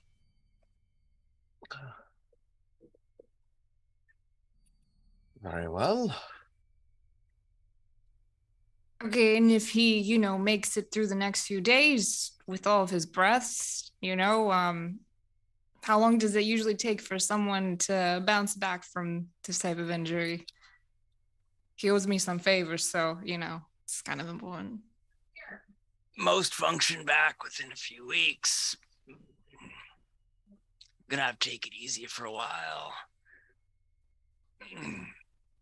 It'll take a little bit for him to get him back up to fighting strength entirely, up to 6 months. Okay, that's fine. Thank you, Doctor. Just call me Vickers. Okay, Vickers. I'll take the kitten. I'll take the kitten. He goes, who's paying the bill? How much is it? I mean, Horace, if you're offering. I should say that our driver should be around shortly. He will be more than capable of settling the bill. Yes. Oh, I see. Horace is broke. He does not have money for this. Yep, it's no problem to get to a hardware store and find bolt cutters or something to that effect. Great. I'll get a couple different solutions to the problem and head straight back. Yeah. That's a non-issue. You're able to meet up with your colleagues. Yeah, I'll follow. I saw them going in as I pulled away, so I'll step in and I'll see the empty foyer. Hello? Olive? Y'all Horace? can hear him. Sorry? I said y'all can hear him. Okay. So Horace will probably will head up front. At some point, I don't know how long it's been like that we've been waiting. He'll have gravitated back towards the cat. Yeah. And like, I think I've reconsidered. I think that cat's grown on me. All right. Is it a black cat? Orange little tabby. Okay. Wunderbar. So with the cat in one arm, he'll head out to Raven. Yeah. Oh, Horace. Excellent. How is Tommy? Quite well. We've traded him for a cat. Oh, good deal. All right, let's go. No, but really, Yes, he should be all right, so long as he keeps breathing. I can relate. Shall we? Are we done? Can we? I believe once he wakes up, we just need to settle the bill and then be on our way. Ah. Lead the way. Very well. This is your driver? Something Yeah, along yeah, those this is the lines. guy. Indeed. Raymond, meet Vickers. Oh, of the sign. Excellent. What is veterinary service and a cat run these days?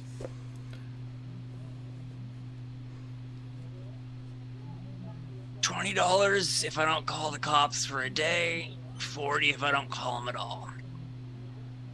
Well, $40 it shall be. And Raymond will pull out some bills and pay the man. Yep, he just takes them. And he goes, "Come by anytime. Thank Lloyd for sending you my way." Yeah. Oh, and Raymond will include an extra $5 just to really hammer that point home.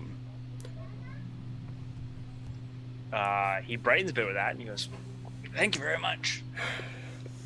You come by. I hope. I take this the best. I hope I don't see you. But Likewise. if I have to, I hope you come here. Your friend should be conscious again in an hour or two." I mean, Raymond, if you cut me out of this, situation, I could probably carry Tommy to wherever we need to go. Yes. Yes. Sorry, Vicar, might we have the room for just a few moments? To deal with the... To have a private conversation. handcuffs? Yes, to cut the handcuffs off of Olive, yes. Here, Olive, I brought the bolt cutters, and he'll pull them out of the brown paper bag he's got. All right, turn around. Oh, I'm really trusting you with my life here. You shouldn't. Here you go. And What? Raymond will just cut the... He'll start with cutting the central chain so that her hands are freed, and then see about cutting the cuffs off of each wrist. They weren't done too terribly tightly. As long as you're going... Like, you're not in a panic. You just have the time. You don't need to roll for this. It's just the thing you're managed to do. Perfect. Tommy's pretty out of it on some pretty potent narcotics. What is y'all's plan for where to go next? What an excellent question. Well- Where are you staying in the city? We can't go probably back to Raymond's hotel. I wouldn't recommend it unless we want to try and spend more of my money trying to bribe somebody to give us an alibi for the day. How much money do you got? That's not a polite question to ask. Oh, I'm sorry. How much money would someone like you got? Enough. Let me reiterate. I have a job as a get out of my hair thing from my father who owns the Gazette. Oh, okay, Mr. You asked. Fancy pants. You asked. Okay, I asked. What about you, Horace? Where are you staying? It's a small apartment above an abandoned storefront. What part of the city, I don't know if we ever established, would that be in? Ooh. There's all sorts of places it could be. I thought we had established this. I have the inkling we established it in Upper East. I could be wrong. It's possible. I have no recollection of that. Fair enough. The larger issue, may I remind you, is you did establish you were meeting up at the hotel with Professor. Yeah. We did? We didn't That say was that at the the bottom of meetup the stairs? place. No, he was not there. We said it at the bottom of the That stairs. was the three of us at the bottom. Yeah, Oh, okay. in the alleyway. Okay. So he has no idea where to meet us. Even better. I would probably. Never mind. You don't know. You don't know what he would do. Raymond's plan is to call the police station anonymously and try and find out if they've got him still. Oh yeah, disguising his voice. Anonymously. Hello, my hello, it's me, Raymond. This is for. My husband recently was arrested.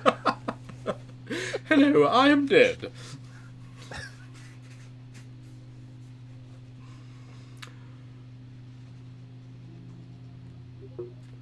The more Well- pressing question, rather than returning to my abode, is where are we to find Professor Devenant? Well, if the police have him, we'll have learned that they have him, I suppose.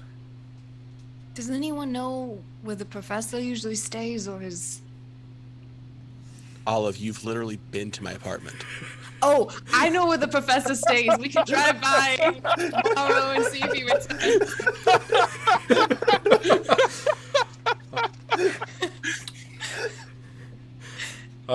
Yes, let's hole up in his abode and wait for Oh, him you to want come to back. break into his abode and just be like, "Hello, we're here for you" when he returns? I mean, you're supplying some of the details in that, but I do something want to get some use out of these bolt cutters. Listen, I have a sledge. Oh, okay. You told from our visit, the only person I saw living at the professor's house was your niece, and you told her to leave the city. Are you asking me? Yes.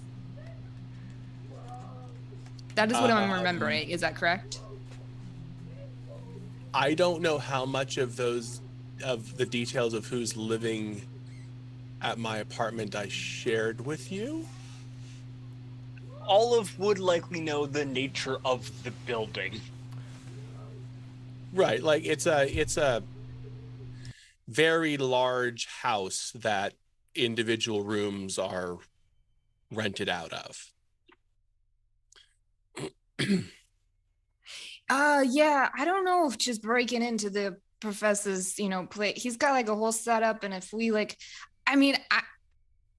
my opinion is, if he's in prison, we'll know about it by tomorrow morning, and we either go find a way to get him out of jail or we go meet him at his house, because he doesn't know where we are, but we know where he would be. So if the professor thinks like us, like me, or we could just go break in. I don't know.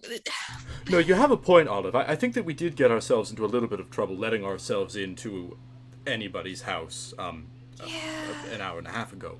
But perhaps we call the station and see if they'll tell us anything, and then we'll visit his house, see if he's there. Yeah, I think that's a good idea. Illuminate that he's at the police station, and then eliminate that he's at his own house. Yeah. Horse, are you keeping that cat? I had considered it. I mean, he's in the car now. Yeah, the cat. The upholstery. Yeah, he's just been like playing with the cat this whole time. Okay. When there's okay, you know what? It's your life. You can take the cat. Okay. I found, in renovating the storefront, I have seen a few mice here and about. Yeah, okay. Professor, what is your choices of action moving forward? I'm attempting to follow Mr. Von Cartwright. Yes. I'm gonna have a stealth roll from you. Oh, excellent. That's going to go swimmingly.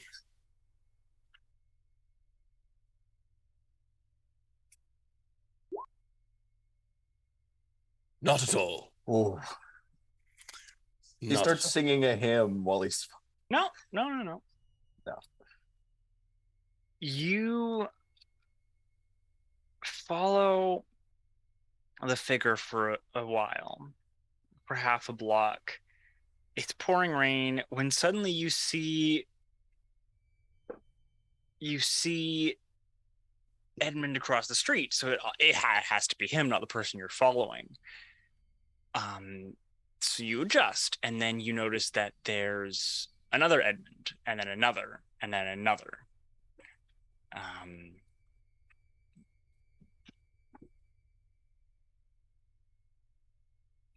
Blast it.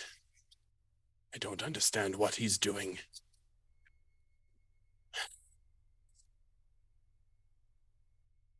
I need to see if the others have fared better than I have. I assume they would have returned to Mr. Cole's apartment. I'll flag down a taxi and return there. You make your way across town to Cole's apartment with a little incident, and they're not there.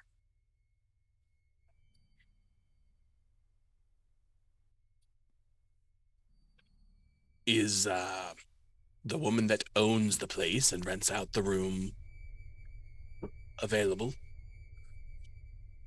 Yep. My apologies, miss.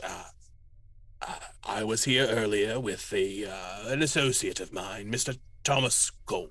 Oh, the Cole boy, he's a good boy. He is at that, isn't he? I was hoping that he and perhaps some friends of his may have returned home already today. Have you seen them?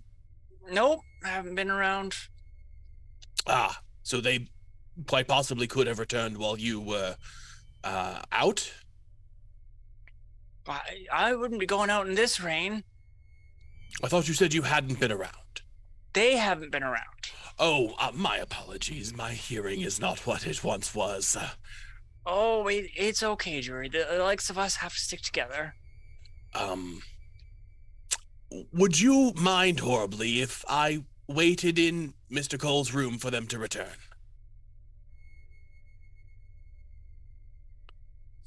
I suppose that I could let that happen, yeah. I would appreciate it very much, young lady. Okay. She's gonna let you in to his apartment room thing. His room. Okay. Nobody's there? Nope. All right. Then I will spend some time, assuming this is where they would return, because it's where we all departed from. I will spend some time sort of familiarizing myself with the investigations that he's been working on and trying to understand the logic behind it. Awesome. Everyone else. You go to the settlement house where Professor Herbert Ravenloft has been hanging his proverbial hat. It's a decently bustling place, and quickly you learn that he is not here and has not been all day.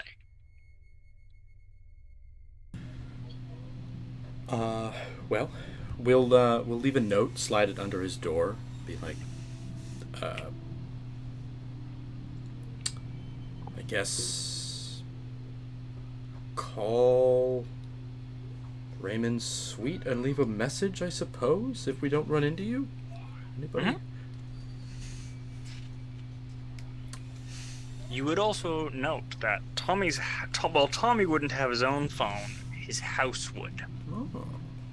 New York is one of the most telephonic cities of the era. It all started there, didn't it? Has Tommy Mr. woken Bell up? was a New Yorker, wasn't he? I don't... Neither here nor there. Has Tommy woken up yet? Yeah, I was assuming I hadn't yet. Yeah, Just- you're groggy and starting to come around. Tommy, what's your phone number? I'm not good at this, and I will recite the phone number, but I'll stumble through it. Mm-hmm. Well, I guess we'll give them a call. See if he's there. Dial it up. You reach the house matron. She goes, "Hello." Yes, hello. I'm calling to see if I'm a friend of Tommy's. Is there anybody there? Another friend of ours, perhaps? There's an older gentleman. Yes. Excellent, excellent. And hello. I found him. We found him, everybody. He's at Tommy's place. Perfect. Excellent. Thank you very much. I appreciate it. Well, have a good day. Click.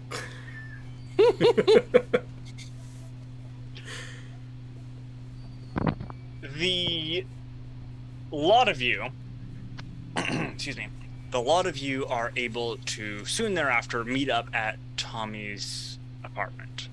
Tommy starts to come to, not in any pain, a little bit of extra pressure on the chest, but otherwise fully conscious.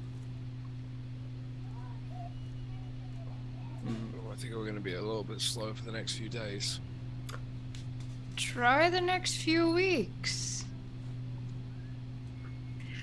By the way, before we get out to Tommy's place and to meet the professor, I want to put like Horace's jacket that he gave on, like button it up all the way as far as I can go, and then take my hair down. Like I'm trying to like disguise myself the best I can, just with what I have. Sounds good.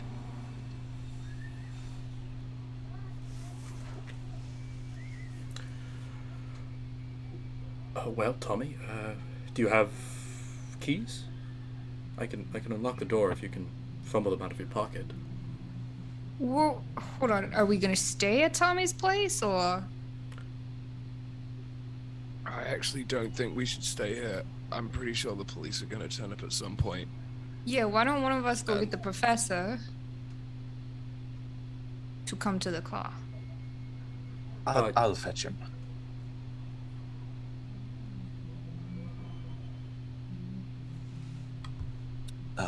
Do I need keys, Tommy? I'll give them to him. Yeah. This whole game is just people swapping keys. A lot, yeah. The key swap could have been the name of this episode. Give me the keys. Yeah, Horace is gonna go get the professor.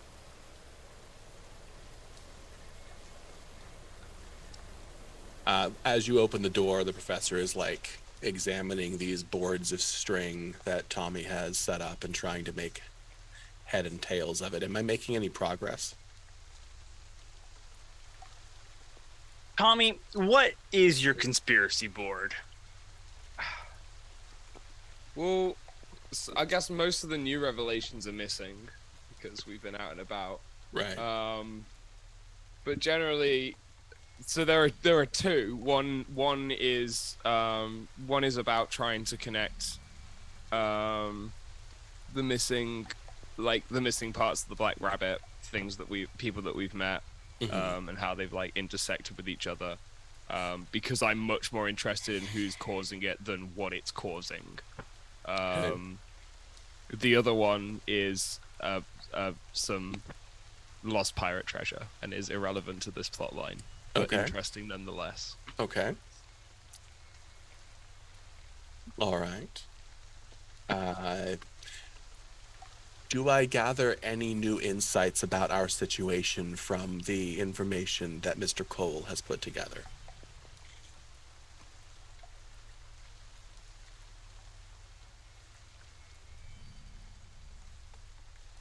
That's entirely up to your own deductions and thinking, I think. Okay. Nothing occurs to me that would leap out particularly effectively, particularly notably. Fair enough. Then Horace would simply find me poring over it as he opens the door. Well, Professor, the product of a disordered mind or an organized professional? What do you think? Mr. Young. Gestures to the corkboard.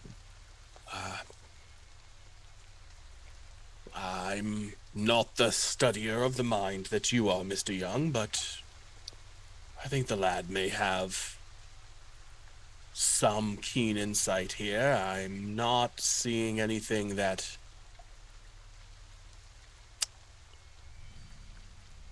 sheds more truth on our situation. Where are the others? They are outside in the car.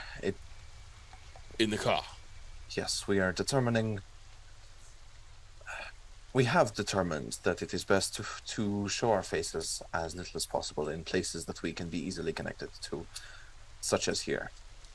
Ah, I see. Are you well?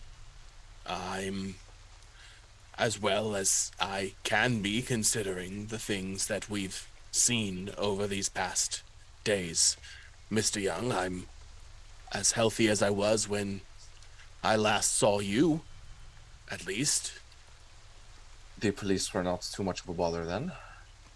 Oh, they were, for the most part, relatively, pleasant, I suppose. They had many questions. I gave them what information I could.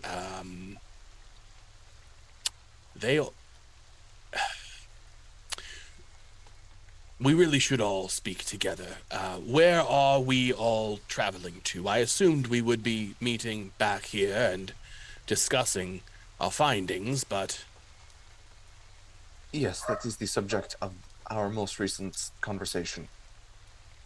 We have not decided, I do not believe yet. Perhaps we should be visiting my apartment, as that is the place that's...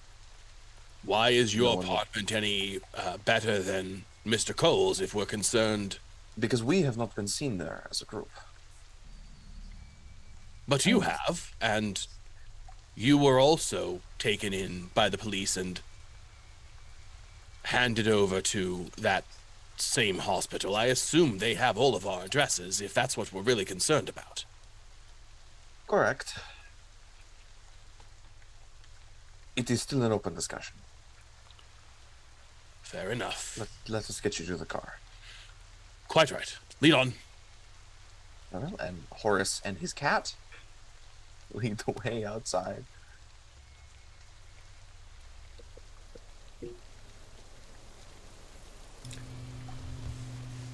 Horace You all and- bundle up and pile into the car.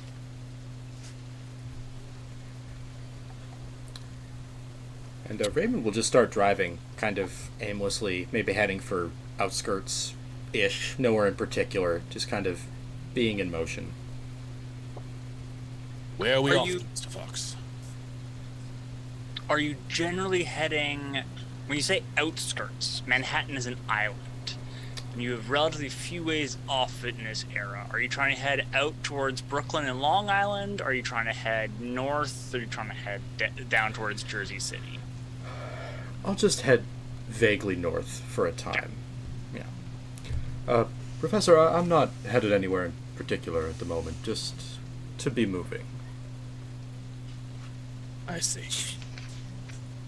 Should we head to Edmund's father's house? He gave us an invitation, and that seems like such a bold decision. Who would look for us there? The thought had crossed my mind. Mr. Cole, are you quite all right? I'm gonna be. As long as he keeps breathing. I fear I'll keep we... that advice under advisement. I fear we don't have very much time, my friends.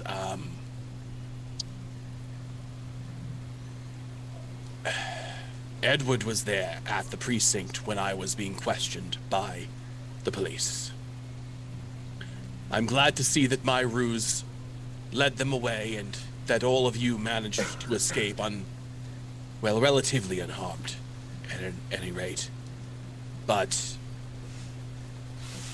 well, strangely enough, he seemed to be attempting to cover for our burglary-adjacent behavior, let's call it. He claims to have been in the apartment with us. He claims to have been in that godforsaken bedroom with us. But there wasn't anyone in the apartment. Am I tripping? Like, there was only the bird. And the body of that man, yes, I don't recall.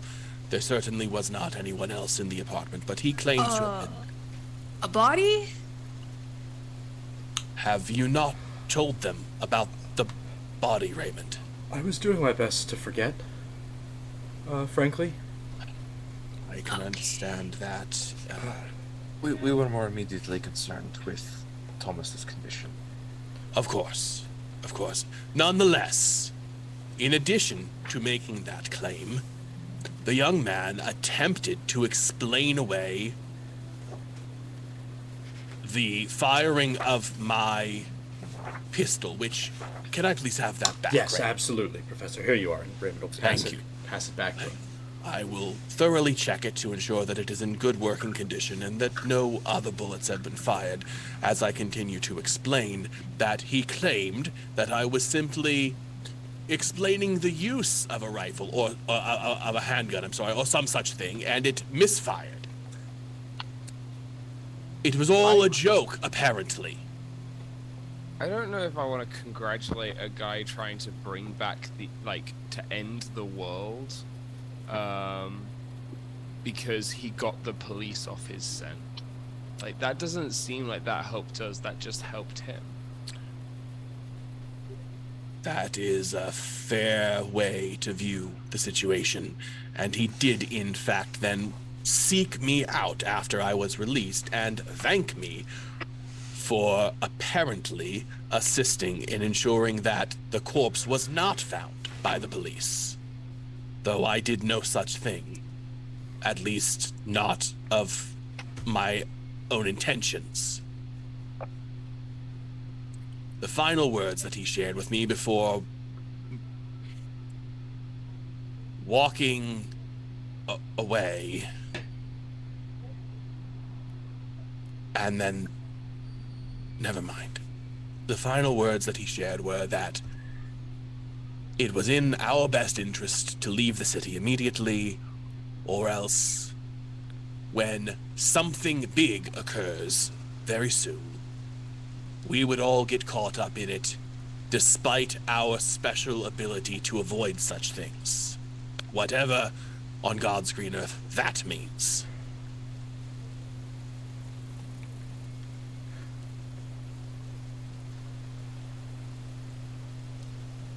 I know we don't trust Ernst von Cartwright, but he seems to know more about what's been going on than we've been able to figure out, and at very least he'll want to see his son again. We have information that he wants, and he has a safe place for us that we want. I think that might be our path forward, is to go talk to him at very least. If Edmund was telling you the truth and something's about to happen, something very serious, we only have a little bit of time to prepare to figure out what and where that is. I don't have any better suggestion. I fear that going to this young man's father is simply walking into the lion's den, so to speak, but, well, Daniel survived being tossed to the lions, and perhaps we may as well if our intentions are noble. I will ask, do any of you, other than myself, have any competency with firearms? I have a flare gun, but I don't know really how to use it. I'm normally pretty good with them. It may be in our best interest that we be prepared for the worst. I do have my rifle and my shotgun, my hunting implements here, broken down in this bag. If one of you would like to carry one of them. As long as I got these guys, I'm good. Well, as you will, Miss Olive, I certainly wouldn't ask you to carry anything you weren't comfortable with, but the benefit of a gun, my dear, is that it doesn't matter if you're a 97-pound old man or a 300-pound gorilla. You can stop someone at 100 paces before they get close enough to harm you. I'm not gonna look this gift arms dealer in the mouth, and I'm gonna take the rifle. All right. Also, in my slightly drugged up state, I am casting back to through my memories to any addresses that don't make sense or people that feel like they're missing, because I'm really latching onto that phrase that we've got a habit of missing them. Oh, I guess there was that one next to the... I'm just wondering if this has happened in my past and I've never noticed. Ooh, that's I'm very trying to think.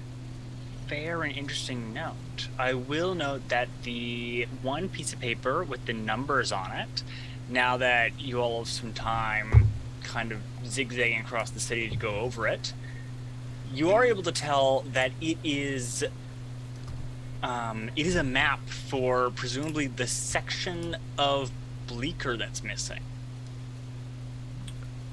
where the Black Rabbit was. The note that we found in Edmund's apartment, Von Cartwright's note? Yep. Okay.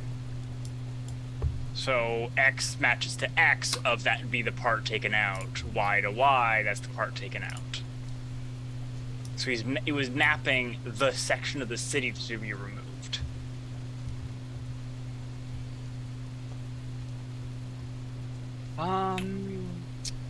Yeah, Tommy, casting back. You can roll me sanity. That's never the question I want. Ooh.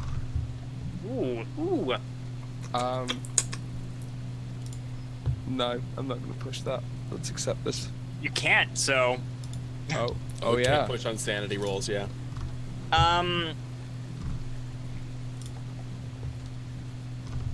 You...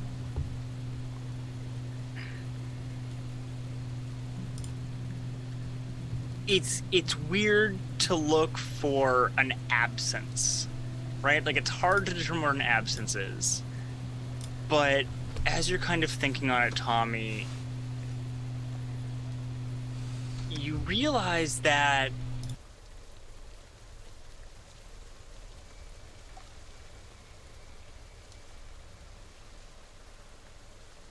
Horace,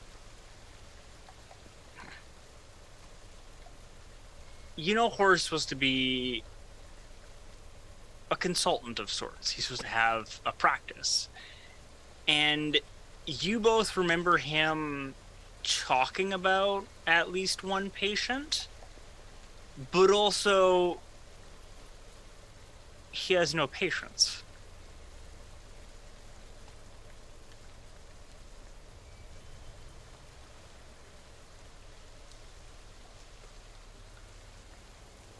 I'm just gonna mumble that out. Hey, Horace, why don't you ever talk to your patients?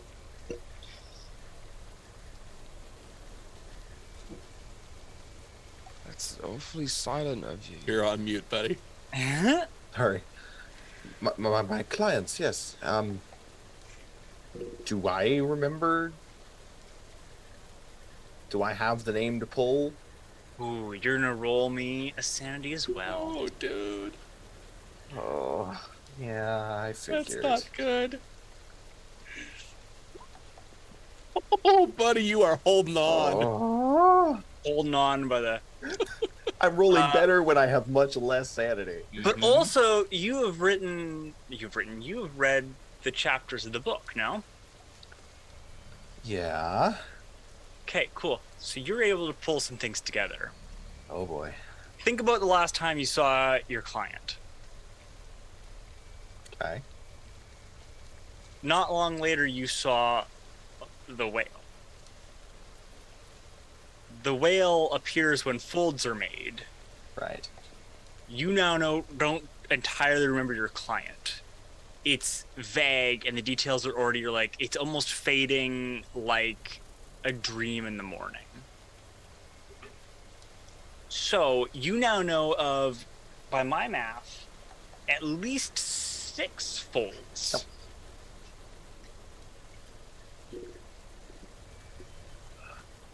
Horace quickly, We have chapter 7. pulls his dream journal out from his pocket and with just quickly writes down everything he can still remember about Douglas.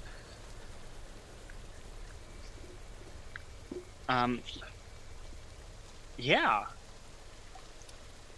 You kind of get some memories are easier to latch onto than others. You're able to remember the page, the art he showed you. You're him talking about someone visiting him,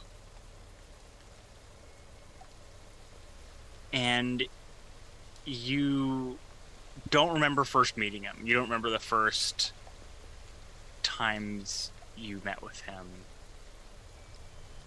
And he must have... You remember him saying he had a job, but already you can't remember specifically where. I suspect, Thomas, that is because my only current client is no longer coexisting on this space in reality. He, either himself or the area surrounding him, has been taken by a fold. Hence why we would have seen what we saw in the sky, I believe.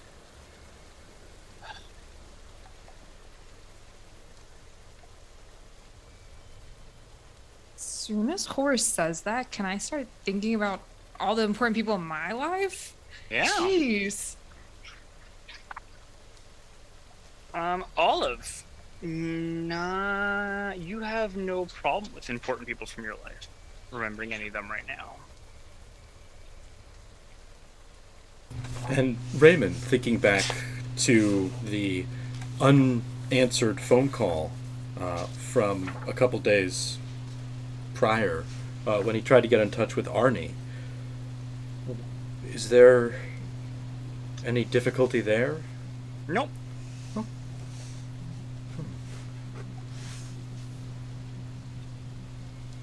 Well, But by my count, that is the 6th fold. If you all recall. And we have chapter 7. we do. We do. Who has it on them? You and the professor kind of had it back and forth and have been studying it and pawing over it. I will also let Horace have another idea roll.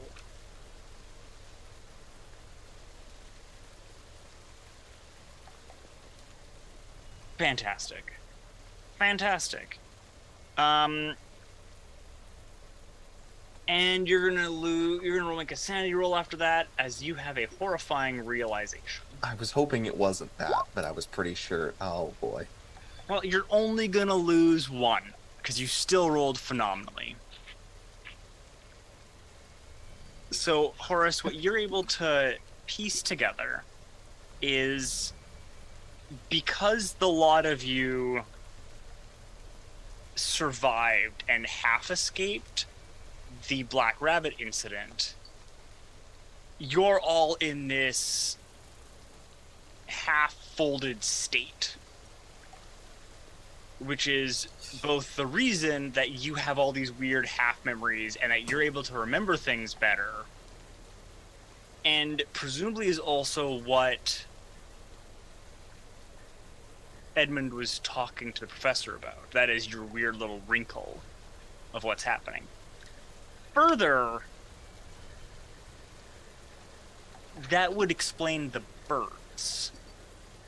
Because rather than the birds being supernatural, you are all wrong in some way that the birds are able to perceive and were reacting to. And further, the birds tended to flee anytime a fold was about to happen, as though they knew to vacate the area somehow.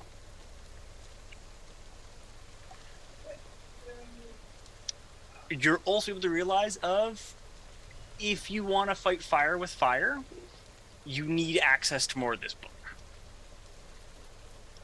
In the alternative, if you want to try to fight fire with water, you need to figure out some other way to stop Edmund.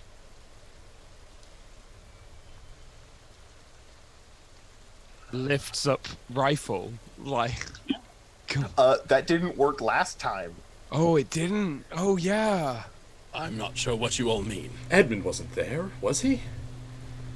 No, that was out of character conversation. I mean, Horace hasn't told any of you guys any of this. Yeah, he just like was thinking, writing, talking to you guys, and then just started staring off into space again, just like scratching the cat's head, like with the keys earlier in the day. He's just kind of off for a few moments. 1, 2, 3, 4, 5, 6.5.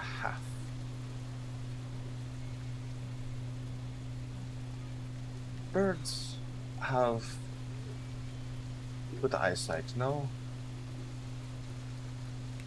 Hence why they make such good predators. Yeah, they can see a lot of stuff. Right. Their eyes also do not move. They have a different perspective, certainly, to what we do, no? Yeah. They can see, perhaps, what is not quite there, or what should not be quite there.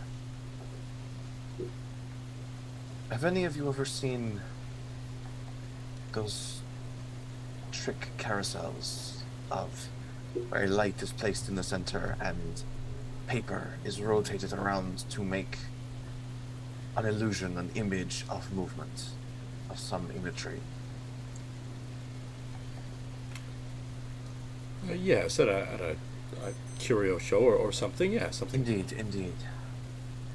Imagine that, but that we are stretched across three-dimensional space, half as well as we should be.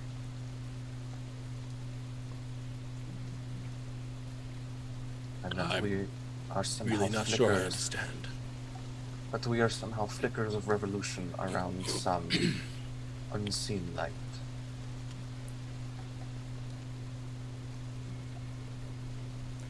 In perhaps a way that only one with a different perspective could. Horace is like looking at his hands and like moving them around while he's doing this. I don't expect it to like do anything or look weird, but it probably looks weird to those looking, but to himself for his hands to look weird or ghostly. But you're saying that you believe that we are merely shadows of ourselves cast in some way into reality? Perhaps, or perhaps the other way around. We escaped the fold at the Black Rabbit, but at the same time we were caught in it. Both possibilities existing simultaneously, even as contradiction. We are taken in it just as much as we are safe from it. We are here fully, and yet we also are not. Both states existing fully so far as they are observed. It's a principle of, and I don't suppose any of you would have any knowledge of quantum mechanics.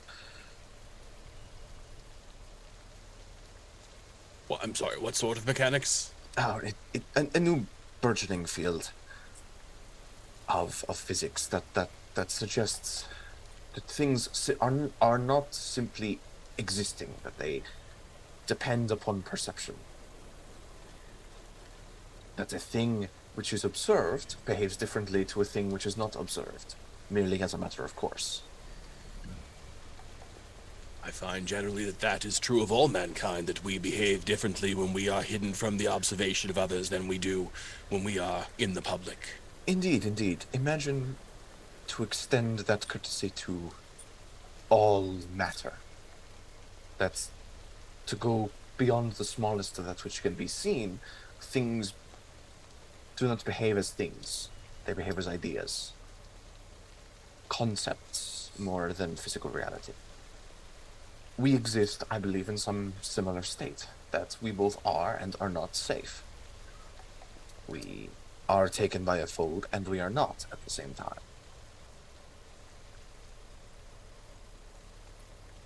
So where are we right now? We are in a car traveling to the Von Cartwright residence. And at this, we are that way because we perceive that we are that way.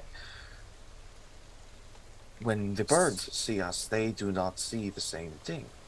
Perhaps they see a juxtaposition of something otherworldly. So does that mean if... Sorry, Tommy, go ahead.